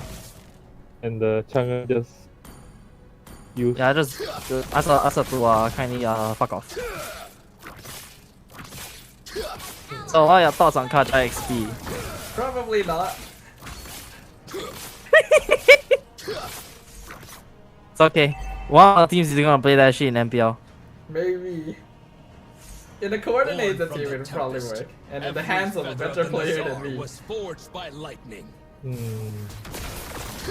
Gideon. Before the wings of justice, none will escape judgment. Wait, the YSS, what is he doing? Hey, I'm pushing bot lane, guys. I'm playing the map. Playing macro. Play the macro, guys. Play the macro. Before the wings Oh, of justice, oh, Jim pin it to the wall. will Okay. escape judgment. We might need to clear the waves. Guys, look at me. I'm so good, guys. Yeah, Holy careful, wow. they'll probably rotate to Destroy you. the turret. What's the chunk I wanna kill? Skyward. Oh, what the heck? Oh, nice catch. Okay, goodbye. Nice. Oh, wow. Okay, they're crumbling apart. Well, because the league game is dog shit. They have no tank. They can't farm anything. Who's gonna tank for them? Pakito, I guess. Oh shit. That I did mean, not work. Do Because you need Apana a is dead. tank when you can heal through everything? Oh yeah, they know the hitting on Kaja, which sucks. Yeah. Do I need a star, Leo? Do you want the star, Do Leo? you even want damage, Kaja? I'm figuring it out. Fudge it, let's try it. You never try, never know, buddy. Yeah. Don't quote me. Don't quote me on that. Don't quote me on that. Don't quote me on that. I will. Don't- Mystique 2026. Shut up. Don't quote me on that. Cannot rest. Don't quote me on that. Nobody clip this. If you clip this, you're banned. There. He doesn't have papers anyway. On whose authority? Mine. You're very from. There. I want the chunk, huh? I feel like someone might be. Oh. No, he missed the wall. For the wings Yeah, of there's justice. doing funky stuff down there. Judgment. Ally has been slain. Oh, he ran away. Okay, no. He ran away to get killed. Is that concerning? Wait, getting our base? Okay. That Turn was out a fine. little bit too close for comfort. I I shall am not rain down designed to justice deal with upon people this one-on-one. world.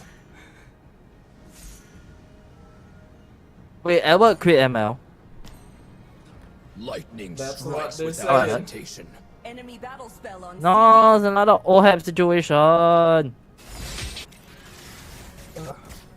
Isn't OHAP in April now? Guys, can we Lord?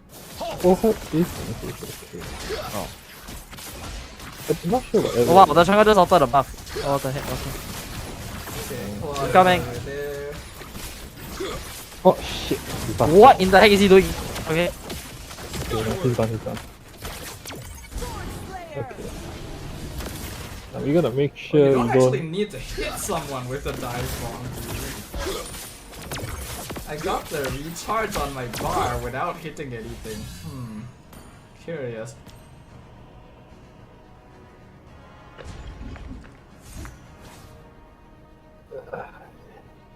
Rusty. Rusty indeed. I'm so rusty, I've never touched this hero before. Well, now you have. Yeah. But you know why I like this new Kaja? Because this new Kaja cannot invade my ass. Cannot what? He can't invade. Oh, he can't invade, yeah. Yeah, you can't really steal buffs as well. Yeah, that's, yeah, invade. Yeah, correct. He can't. Oh no, I'm not gonna die. Oh, he's killing me. I can't deal with anyone one-on-one. Witness the power of pure lightning. I popped the Florence immortality. Ally has been slain. Are you trying to end? Camping here. Skyward. In the bush. Thunder will be your reckoning. Nice one. Guys, I think I brought the wrong emblem. Quite the ending. Yeah, I I brought the wrong have to emblem, be guys. That's why. prepared, like, to like turn when you caught people. Cause like if you're flying forward and you catch people, you kind of can't fly backwards for a little while. Before the I mean, they have to do it, not to be a bit too broken. That's fair, I guess. Destroy the turret. That's why you're too Imagine you squishy could just, to like- hit anyone. You are correct. I was going Imagine you to could just damage Kaja. imagine you could just like zigzag through everything. Yeah, fair. I think that's a bit. Just that might be like a bit too broken. You know what I'm saying? But they Like, didn't even not describe over- this issue in the hero spotlight, dude. I feel like they cut it down a bit too much. Why is this here? Delta. I can't punch and Yeah, clear but ways he's a for bot. He's a shit. bot. Alright, open the map, buddy. I Wait, can- if you can. Wait, you wanna go for buff? You thunder wanna go will for be buff? your reckoning. Oh, they're both up there. Seems like they're on a buy one free one deal. No! My Badang didn't go forward in time.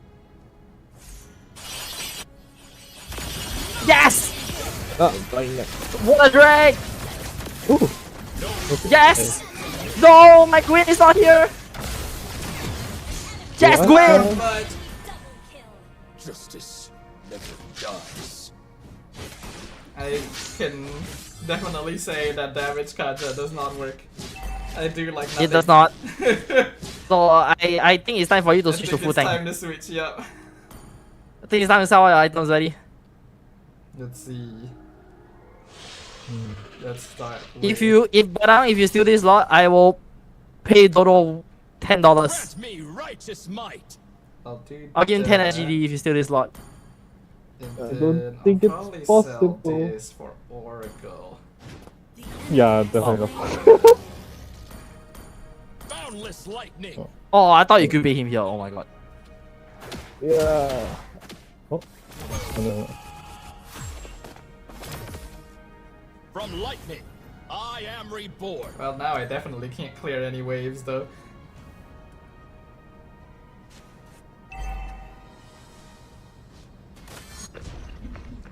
Skyward. You just have to all summon into it. Yes. No! No, that was not part of the plan! But unfortunately, that's the outcome. That was not part of the plan, guys! Guys, that was not part of the plan. Under attack. Our turret has been destroyed. All of our Guys, that was part of the plan. TPS is dead.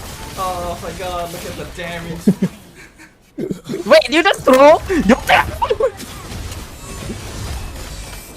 It was not a throw, it was a no, you speeding up the flying. inevitable. There's literally Sometimes nothing the- else I can do. You put and then and admire them destroy my base. Unfortunate. That was Well, an NT, guys. That was an NT, guys. I tried. It did not work. Well, we now have first-hand experience to know that Kaja damage does not work. Yep. I sure have. So what do we learn from this wonderful game, guys? People are try hard as shit. Is it a full team? Yeah, Wait, guys, Yeah, I'm not their even- team logo showed up during the loading screen. Guys, are not even okay. Never mind. They're pretty good. Guys, they're pretty good. Wait, the YSS has a 94% win rate. What the? Okay. Damn. Yeah, Shall we and rank then? Their highest is what, 400 stars? Yeah. Yeah, are they good?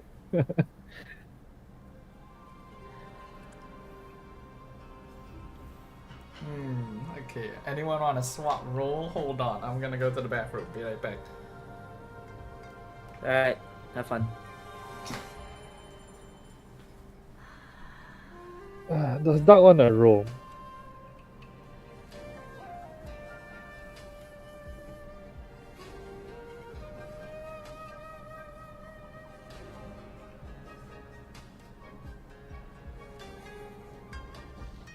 I'll probably play rough mid.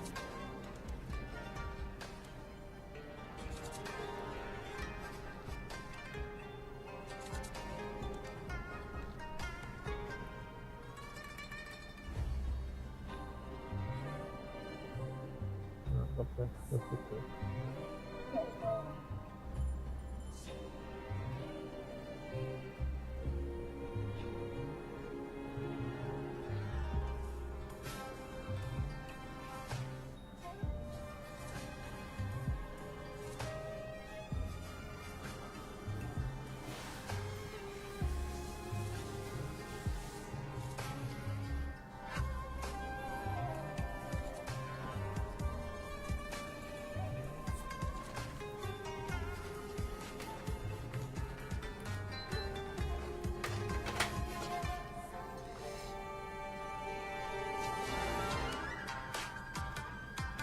Okay, I am back. Jero did ask earlier if he could join. So we have switched now. Okay, hold on. Does anyone want to swap position?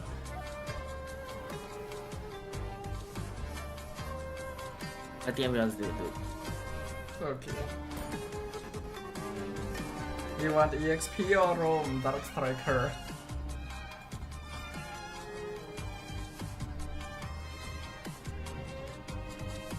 You want TXP?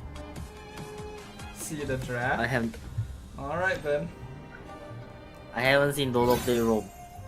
This will be a first-hand What? I experience. play roam. No, no, like when you play Rome, I'm not there I see. to watch you. So this will be a very Okay. I think I can do like... I guess it depends on how long the games are, but I think after this one, someone can rotate out for Jero, since he did ask. Yeah, sure, I'll rotate out. Since I'm mid right now. It's also rare for them to see me not playing jungle. Aha, yes. Dark Striker is our jungle main.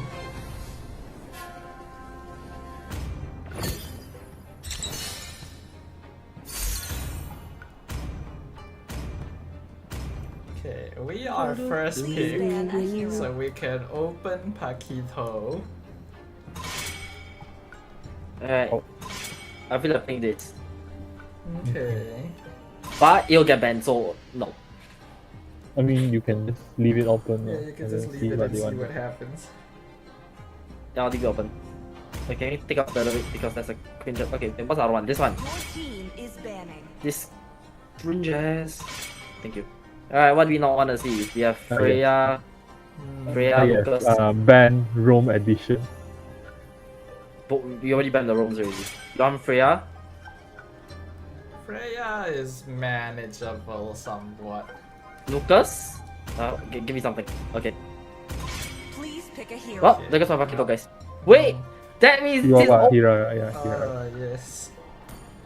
Alright then. Even the fullest bloom. You know, Dodo, I'm very sad that I cannot play with you on my main The account. scattered Not because I'm lazy, but because I lost it. I'm born It's What gone. do you mean you talent. lost it? It's in. Okay. I'll say this. It's in Africa now. That's all I can tell you. This is so sad. Your team is picking. It's in Africa. By the way, that account was created back in 2019. Damn. Yeah, and I tried to get it back like 3 times. Moton said no. Damn. So I was like, you know what? You know Why what? couldn't? Why Screw couldn't? it. Why did they say no though? They say we couldn't prove or verify Do you that think you I are the can owner go, of the account. go I deep? was like, what do you Wow. mean you can't verify that I'm the owner of the account? Like, what are you talking about? Oh, you're gonna try? I tried 5 times. Glory is my to domain. life. I mean the And I Kaja. shall reforge its Because- glory. I mean, do I really want it? Ooh, I like that. Yeah, I like this. I like this. I like this a lot. No, but here's the thing, Dodo. You're See, just this account, uh-huh. which I bought. The reason why I bought this, I use it as a small. This account's an Indo account. I see. And heralds the spring. Yes. But I'm not paying 1,000 diamonds to change the flag.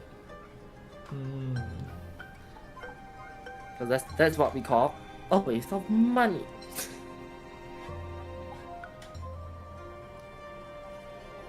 Let's see. Alright, can I request a non-Skypiercer goal in? Overwhelming force Because is the I- only thing the Enders Don't understand. expect me for perfect out, it's okay. We're not expecting much. Not after Dodo top out last game. Zero just wants to join for one game. Yeah, probably. Like I imagine it's probably 2 more games tonight. Anyway, so it should just about match up. Hello, Alchi. Yes, Rafa mid. We doing some stuff. Doing some MSC stuff. We're doing some midnight stuff. Okay, wait, can this Dusty not use Skypiercer? And we will follow what Arataki did and they get sent home. Of imprisonment. It's not true. I see. Well, flicker. No, I was talking, I don't know whether Dodo remembers this. I told him like you were doing the MSC Uh-huh. most party. I told you that it's time for other regions to step up. You remember that conversation we had? I think so, yeah. Yeah, remember I told you this was the Valorant effect. Like, you have like a long time running like champion region. I mean, Or I like think it regions. happens all the time, you know. Like, Yeah, but thing is, eventually- ML, it's so hard for ML, right? Especially because like you have, what, PH winning 6 out of 7 M series.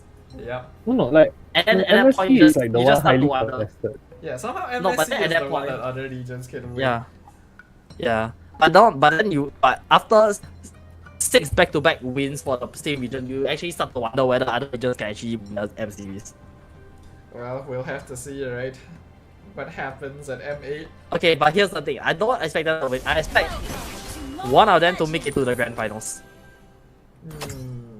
Well, normally you would expect that at least. Reaches the battle. Yeah, I would say grand finals first. Winning comes later. All troops deployed. Winning comes later. We'll see. It's hard We'll to see. say because like the meta for M series is gonna be completely different from what we know now. Hey, do you also. wanna jump the idiot at level 2? It always takes me Cause to this new places. what's her name?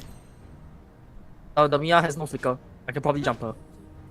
Just bait her towards my side. Fiercer the storm, the more thrilling the ride.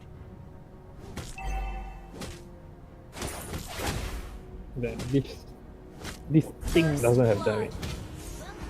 Yeah, go on, guys. How do you find an oasis in the desert? Just believe that it's there.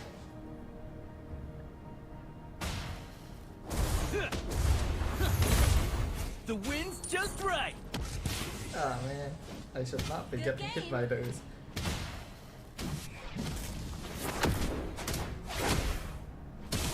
Today's forecast, cloudy.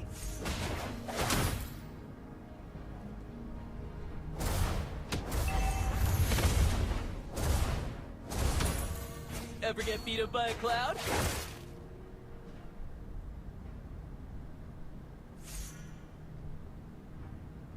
Oh, You but can't I'm have an adventure without getting some sand in your shoes. Cascade!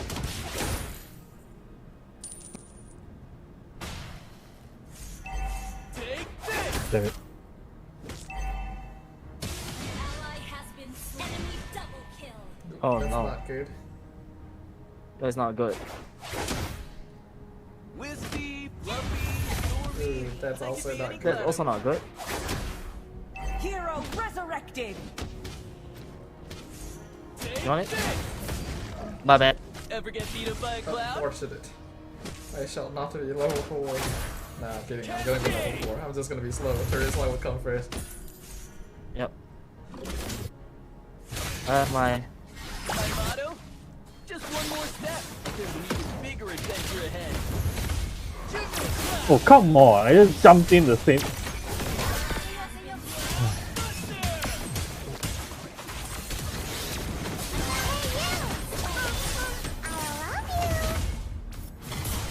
Double kill.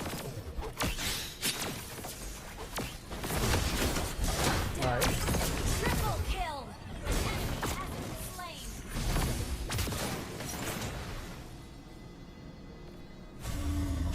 Very good. Slain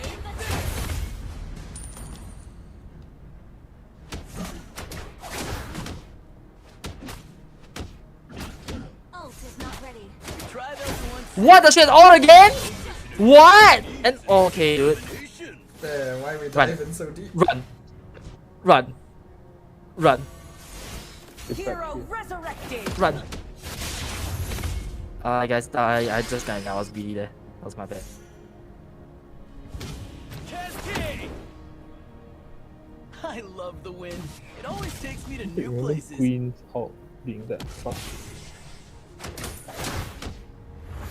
Oh, you can't have an adventure without getting some sand in your shoes.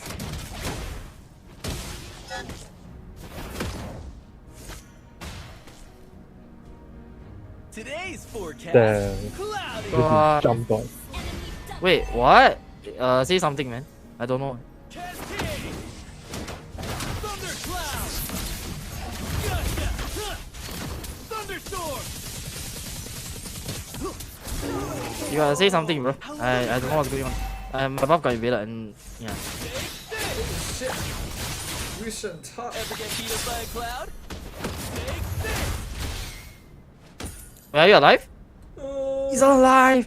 Oh, Run! I'm alive. Run! My motto? Just one more step. There's an even Wait, I'm gonna camp for the bigger vision right adventure here. You gonna come here? ahead. When in doubt, follow the Oh, clouds. fudge. The wind's just right. What's up, Guinevere? Cascade! I need help, by the way. Gotcha. Cascade! Hey, I've seen this from the traveling caravan. So just half HP. Cascade! I would not Keep recommend looking. doing that. Dadang behind. Cascade! Our turret has been destroyed. An enemy has been slain.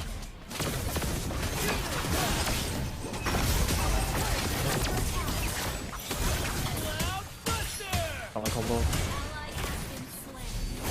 How about I go away? I think we defend mid though. We have to defend mid. Resurrected.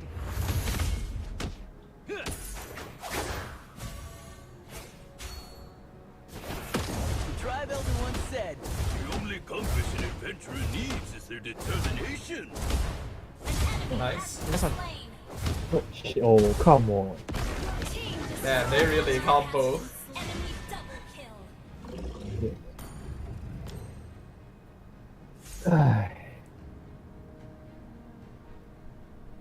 The fiercer the storm, the more thrilling the ride.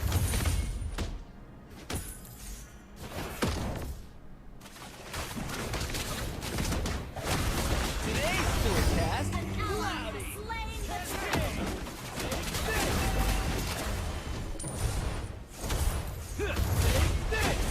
Cascade!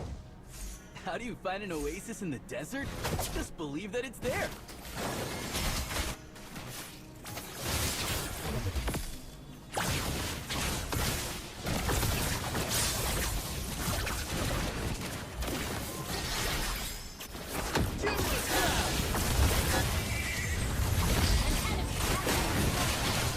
Oh my god, can't move. From 100 to 0, cannot move. Hello David, how am I? Like that. Doing alright. Little tired from all the talking I was doing. What the heck? Oh, Hero resurrected. Strip back together. dude. It's Mia. Why is she so pain? Oh, it's a Trinity Mia. enemy has been slain. Oh, what the heck? It's a Trinity Mia. I just realized that. I was like, why is she hurting so much? An ally has been slain. What in the Trinity Mia, dude? Cascade! Thundercloud! Gotcha! Huh. Whoa! How long has this been buried under the sand? Wispy, fluffy, stormy. I could be any cloud I want. Yeah, I have no ult. Ever get beat up by a cloud?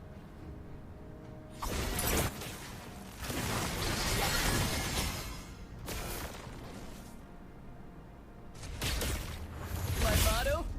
Just one more step. There's an even bigger adventure ahead. Damn it, I got stunned. Oh.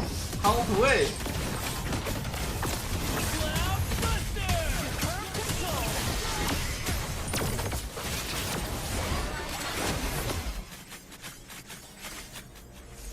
Unlucky, man. I don't even know what stunned me Our halfway. turret has been destroyed. Hello Kaisels, welcome, welcome. How you doing? Our turret is under attack. The wind's just right. Huh.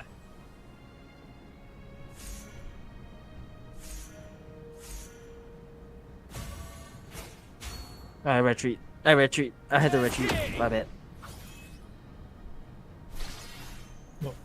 No lock being Tribe elder taken once yet. said, the No, only Guinevere is boss side. That's why I have no adventurer retreat. needs is their determination. Take this! She's setting up far away. I'm gonna match that. I'm gonna match that. Take I'll be right back.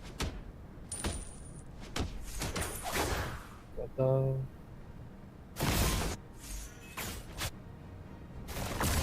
I'm coming, guys. The Guinevere is coming from bot. She's just setting up far away. Yep. Are you able to handle her? How do you find an oasis in the Yeah. Well, we're not really fighting. We're just trading waves. yeah. Been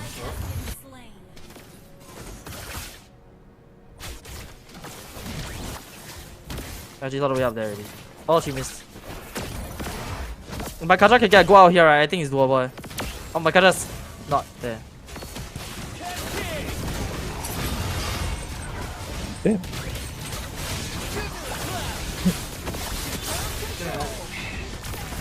They got too much CC. And we don't have enough damage. U5 right now? Yeah. But I might play one more after this, so maybe you can rotate in for one game with Zero. Bro, but oh my Raphael auto 1 second to the. Oh. He got stunned. Ah. 1 second to the my Raphael out. If not, I would have probably just. Yeah, I could have gotten my CC immunity. Kaja does seem a little bit difficult to make use of. It's very difficult. The Guinevere no Winter Chrono.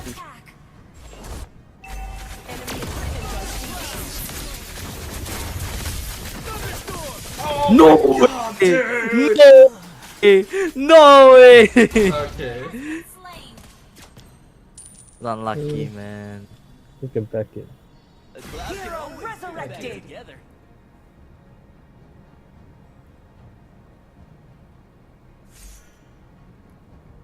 I do think that Raph mid shouldn't be played with Kanja. I think it's just the combo. Doesn't really work. It should though, because my ult should stun everyone in the area. No, I think it's more. It's a bit more Direct than one. that. I guess stun is not enough lah, because you rather like have someone that burst them down. Nice. Yes. Very good, we like that. Or if you could get like a cloud form out here, that'll be. Ever get beat up by a cloud? Unfortunately, I'm not there, so. Okay, Guinevere's in the other one. I'll take care of top wave, guys. Under attack.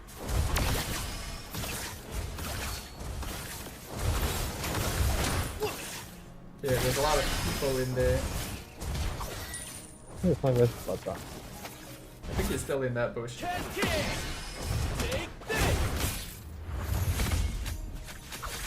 Yep, There he's we still go. in there.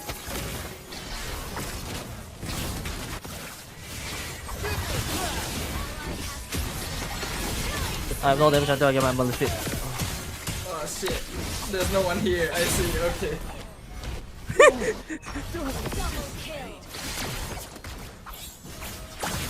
I'm pushing top, guys. Bait out the winter crown though, but yeah.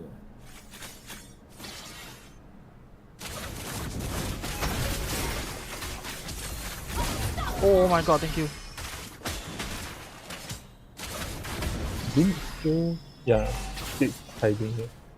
We gotta play around our Leslie. That's where all the damage comes from. Won't end here.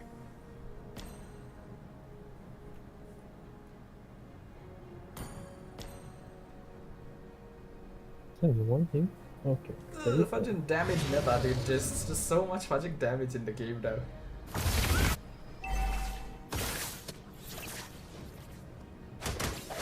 My motto? Just one more step. There's an even bigger adventure The ahead. red buff area. Wait, guys, I'm coming top.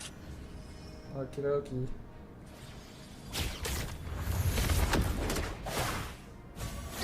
The Guinevere is here.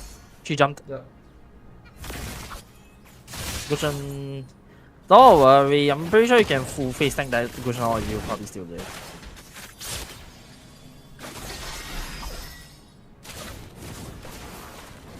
Take the bush. They're going for Oh, no. Leslie. Who? So we can't fight anymore. We can. Barang lo. Right, yeah.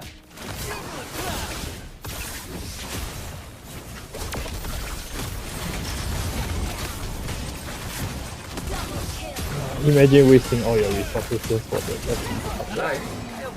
Nice one. Wait, we can lock. Where's the Mia though? Yeah, Not sure. good question. Let's find out. There we Oh, go. we found her. I think that's enough. Oh, you can't have an adventure without getting some Wait, the bot wave, the bot. Oh, let's see wanna go bot, let's see wanna go bot.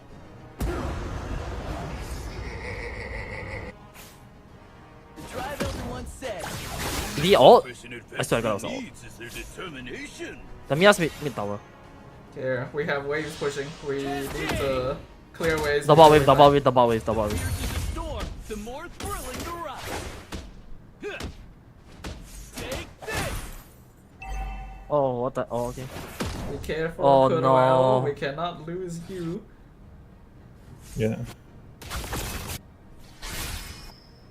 Oh, good. Gonna be hiding in the right bush. Oh, Lucian got Leslie. Shut down. Okay. You gotta play with us, Kuroel. No running around by yourself. How do you find an oasis in the desert? Just believe that it's there.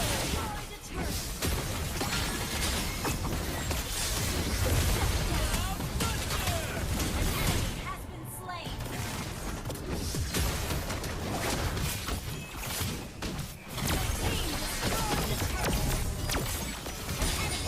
Destroyed a turret. Go after.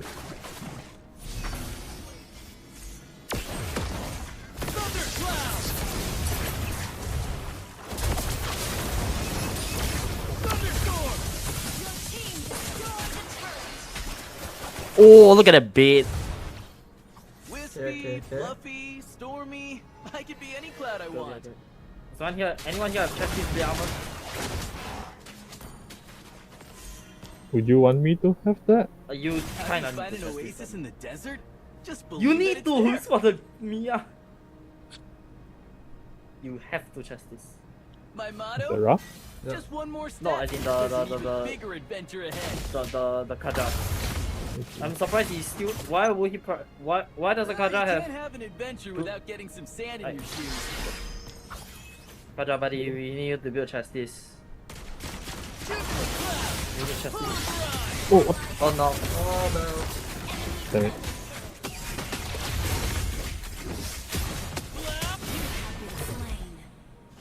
Dave Kuroel, we need you to play safe, please.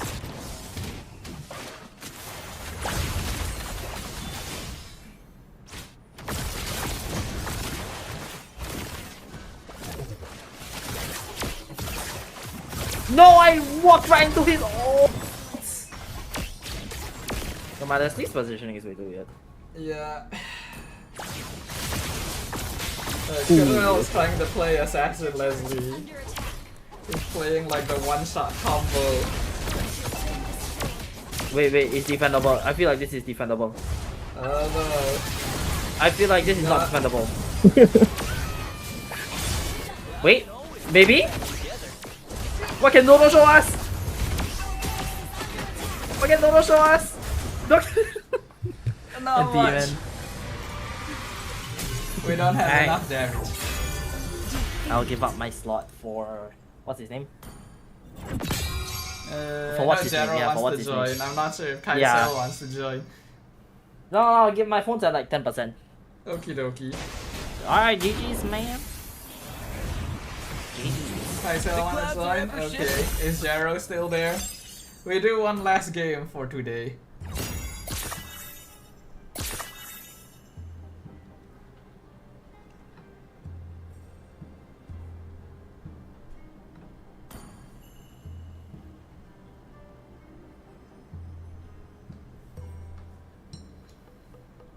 Who is this? Is this Kaisel? I don't recognize the IGN, but they're on my list, so it's someone. It is me. Aha. Okay. It is me, yes. Hold on. Who's willing to swap one slot? Okay, we stood now, bro. Yeah. Thank you. Where is Jello? There is Jello. Hey, what's my role?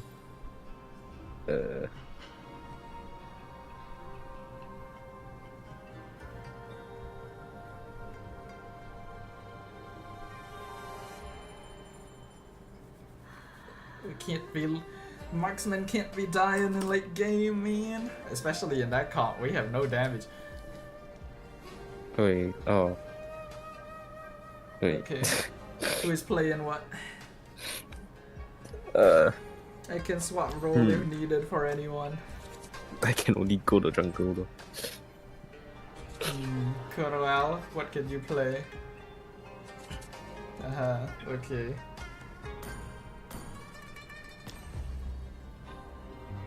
Let's go then. Last game for today. And I can't play good lane, so sad. Yeah, and we were doing a lot of stuff.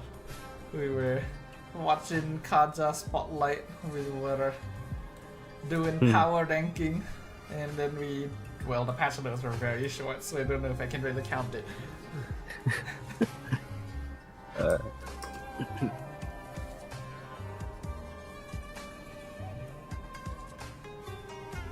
And my game is frozen. Hold on, I'm gonna restart.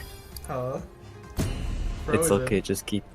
Yeah, it'll take a bit. It's fine. Well, we're waiting 20 seconds. That's enough time.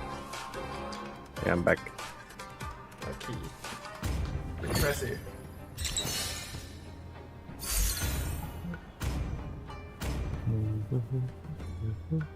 Please ban a hero.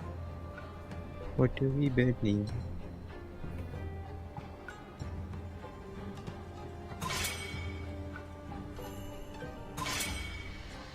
What do we burning? We're banning Florlin apparently. Okay.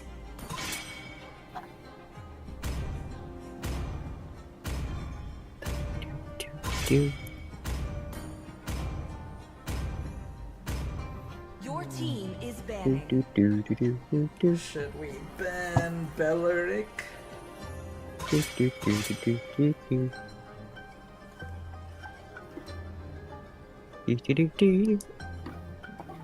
can keep it open. Yeah, Gyro could play Valentina though. ban Master honestly. Yeah. Ban Master, we open Hira, Belleric, and The Atlas. enemy is picking. Okay, so Belleric and Hira are open. Both of which is fine. Yes. They take the Belleric, do I take the Hira right then? Well, I mean, if you don't, they will. They Yeah, probably will. Kirara, Valentina. Even the fullest bloom hails. I don't really know what a good Scattering role to petals. deal with Belleric is. Anyone wanna push up? Yes, up first. Anyone? Could pick up the Valen immediately, yeah. But like, it's a good role to deal with Beller. The enemy is That's been shown in MSC. Not a lot, really. It really is. Sanjo. You can't deal with Beller, you can deal with the others, but you can't deal with Belleric. They might just go like Badang. Against Hanabi? Yeah. You can't stun her, but she can get locked in the wall.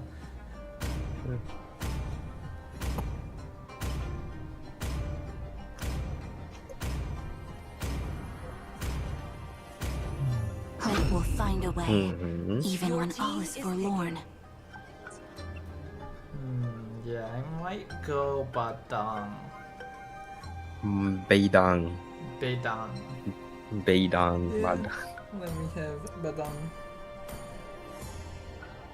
No one can escape my iron The optimal fist. MM is at the optimal MM here is Melissa lah. Like Melissa Moskov is the best one here, but like yeah, you do you, I don't mind. Honestly, you could just go Leslie again. It Overwhelming works force too. Yeah. is the only thing the enemy Enders is picking. understand. Muscle of iron, bones of steel. Oh. I don't think they're actually locking that in. Yeah. A Gushan jungle? In this economy? Your team is picking.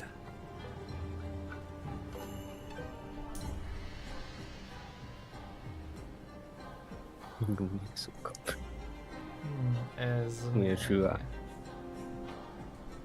You can go as me. Esme should doesn't be do much. The okay, night actually. sky tells all. You're against Gatot, right? You should be fine. Good lanes on bot, Good morning, starting I at just woke up. XP. Hello, Lilo. Welcome. You made it in time to catch the final game. I just woke up as well, actually. And I have an exam at 9. Handsome. Thank you. I have an exam at 9 and I just woke up as well. Damn. Not You- sleeping tonight, I guess. You have an exam at 9? Like coming 9? 9 a.m. in 9 oh hours. my god, dude. Like I mean, I have to leave in 8 hours. Like The if, why are you awake? Because I just woke up. Why did you just Why are you wake up? playing MLBB? 5 seconds till the enemy reaches the I've studied enough. Smash them. Well, if you say so. All troops deployed. I think I've studied enough. What am I recall? Am I buying Sky Kisser? Yeah, why not? What's the worst that could happen?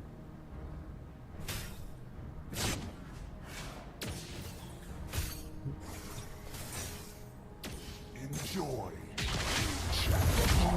Okay, flicker up. Enemy battle spell on CD.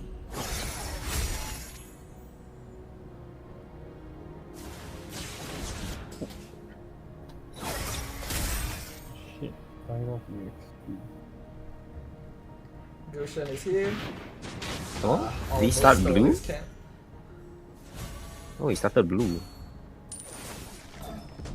Oh, is that a low Vexana I see on my screen? Yep. Where are you? You ran.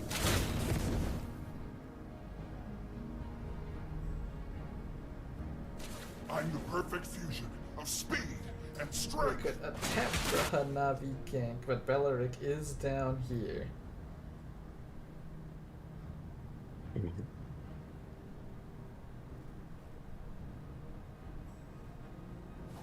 I'm an artist of combat. What? Making my way downtown. CCMU. Fast. It's fine.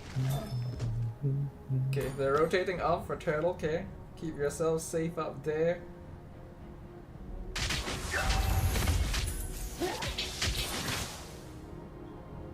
Attack if you dare.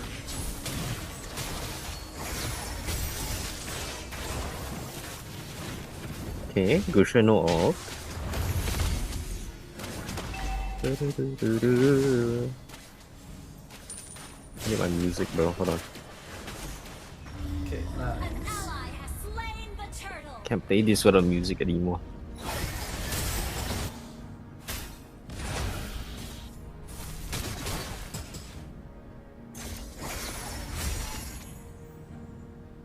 Don't think about Yeah, I don't it. think they're gonna be walking This up. is your body. Is simply my style. This is oh, you broke a party.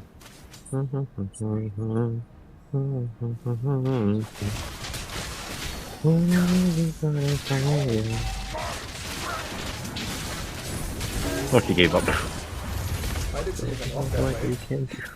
Who knows? Well, we'll take it. Dancing. Shattering is the easiest thing.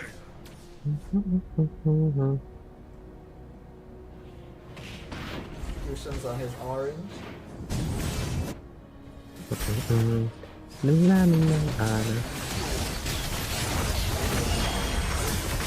You don't overthink a problem. Brilliant control. Ally has been slain.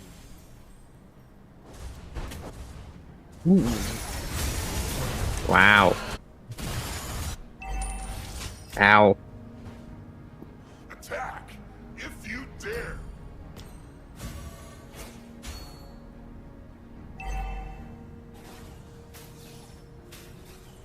I'm dancing. Strength is simply my style. Alright, Hanabi doesn't have Aegis.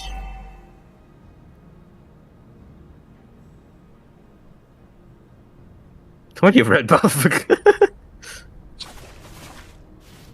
Shattering is the easiest thing.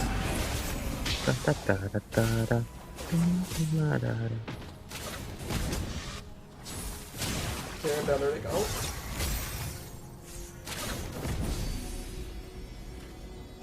Bellaric and Gata all together is quite a taste.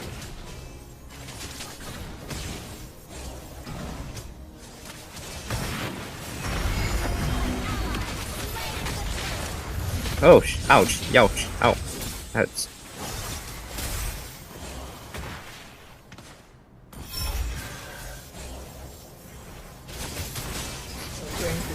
go. I'm not gonna engage this.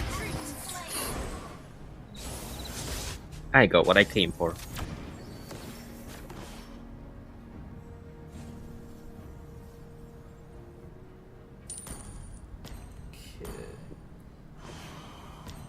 The time is now. Did he take my blue? No, couldn't. Well, you know what? I could take his blue. I'm the perfect fusion of speed. Can I do it and safely strength. without dying though? That's a question. I'm an There's 3 artist there. of combat. Yes, I can. I got it. Time is now. Red Street. Ooh, I'm so tempted.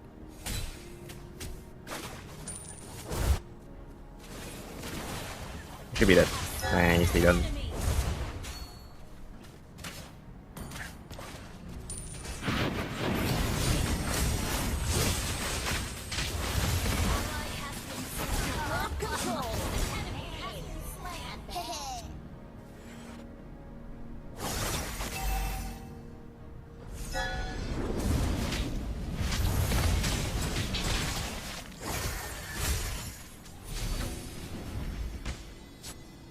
Your team destroyed the turret.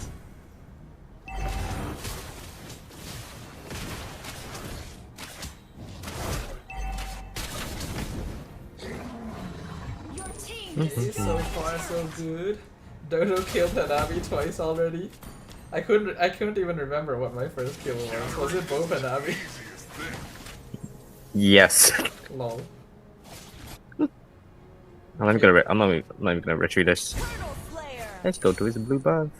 This is what you get for playing Gusion in the jungle. Haha. Attack if you dare. And this is why you don't play Gusion.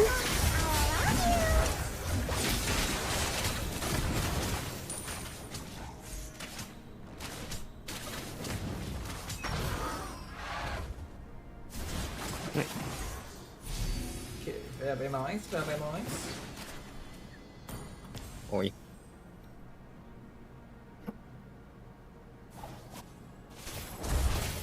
I'm the perfect fusion of speed and strength.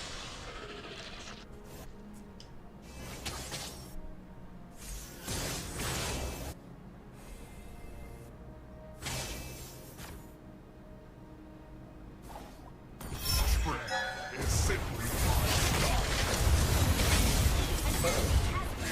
Oh no, my Ulted me marksman's under in tower, danger. damn it.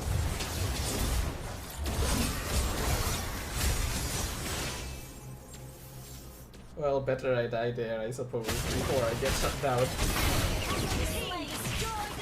I'm heading back before I get all of second skill for that Gusion.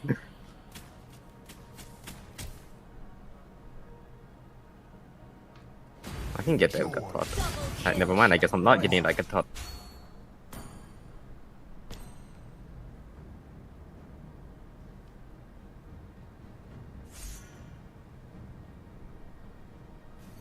Your team destroyed a turret. I am very fed. It's just Hirara thing. Yep.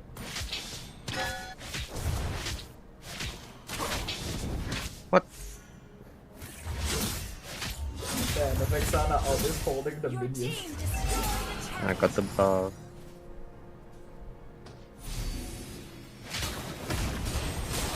Oh my S.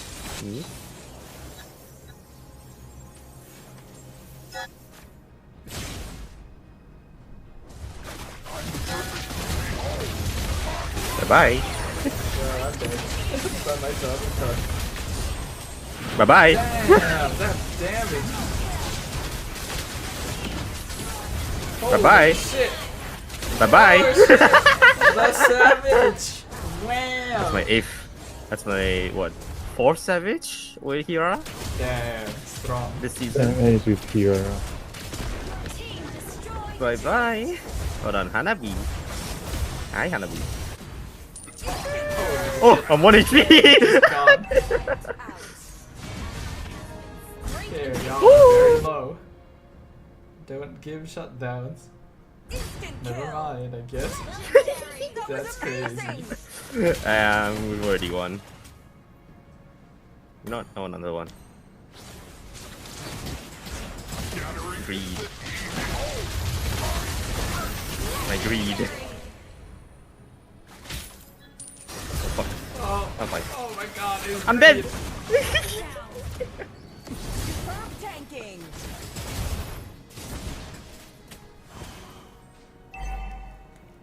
Where's my queen's wings? Damn, and my team jungler also got an official savage. Our turret has been destroyed.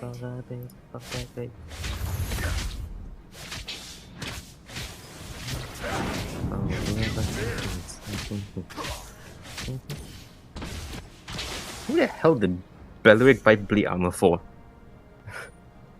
Huh.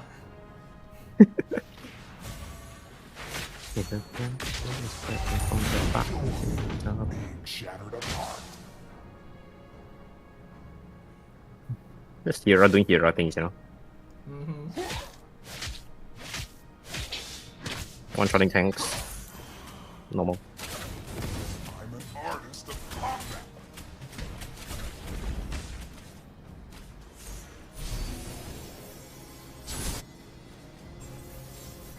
Ow. I didn't get to conceal.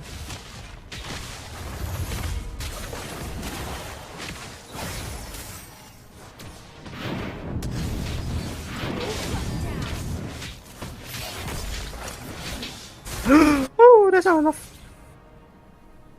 You know what? Fight me. We just gave away some shutdowns, y'all. Strength is simply my style. Okay, I'll actually play smart. Enjoy being shattered apart.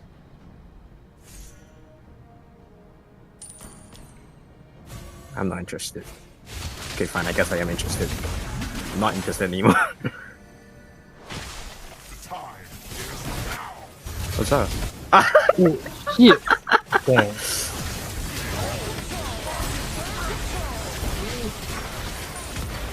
No, I'm dead! I'm not dead. Oh, I'm dead! I'm not dead. Oh my god, you have no HP. I have no HP. How am I alive? Careful, we don't know where Gushin is. I do.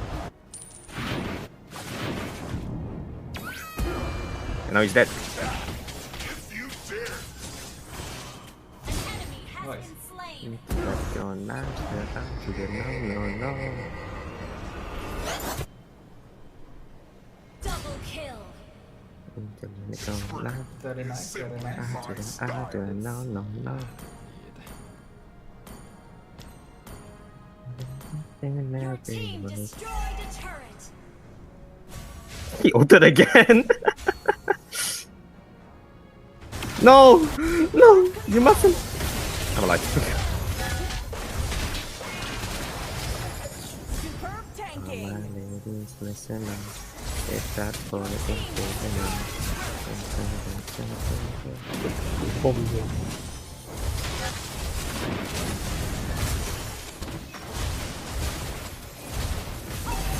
God.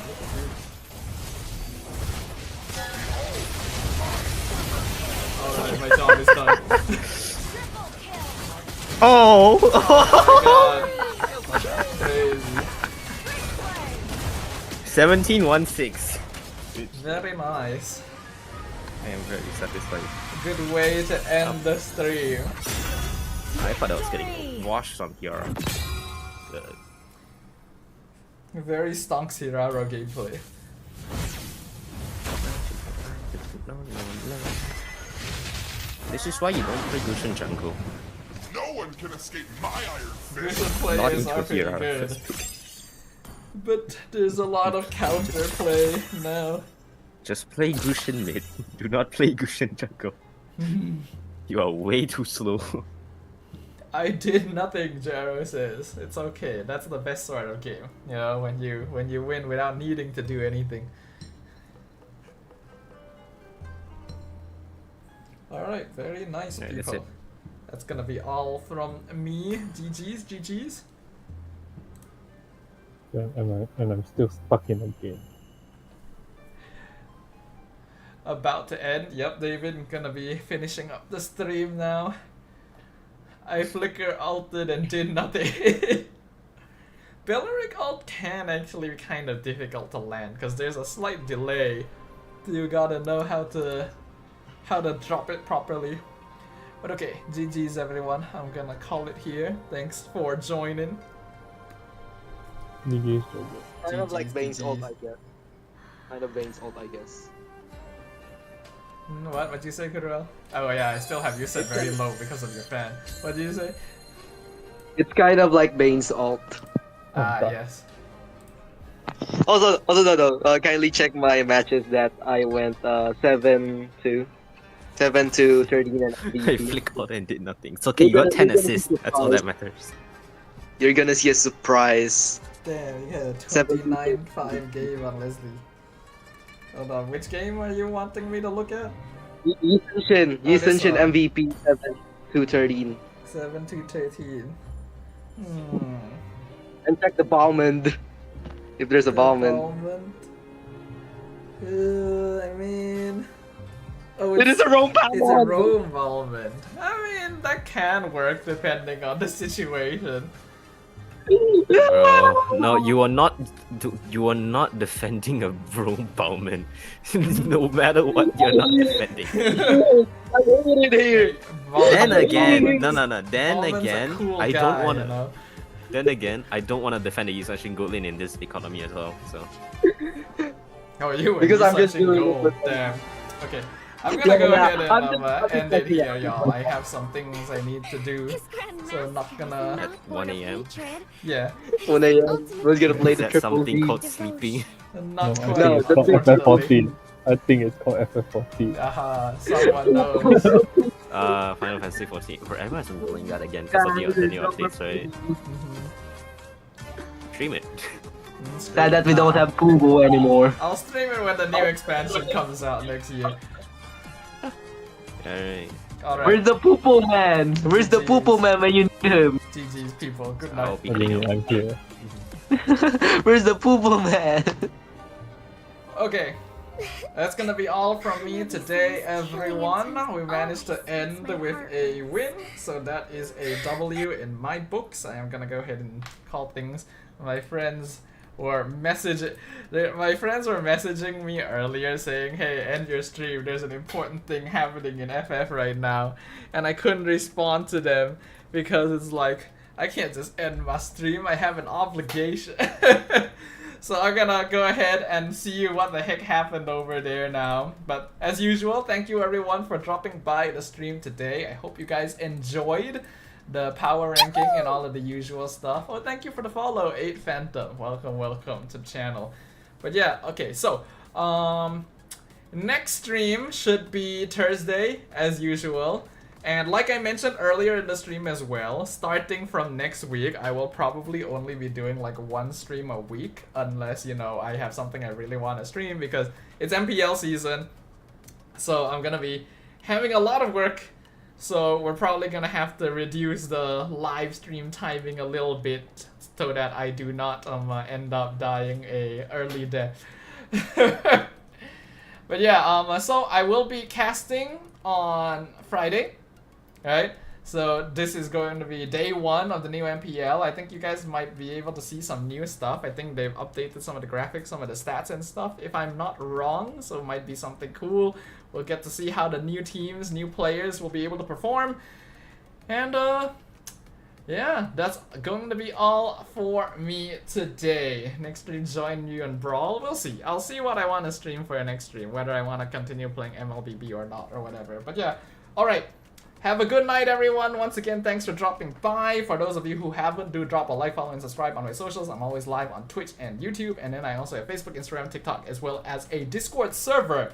The Discord server is the best place to know whenever I'm going to be live. So make sure you guys join the community and all of that good stuff. And yeah, that's all from me. Bye bye everyone. I'll see you all on Thursday and then at MPL. Bye bye y'all. Bye bye. Good night.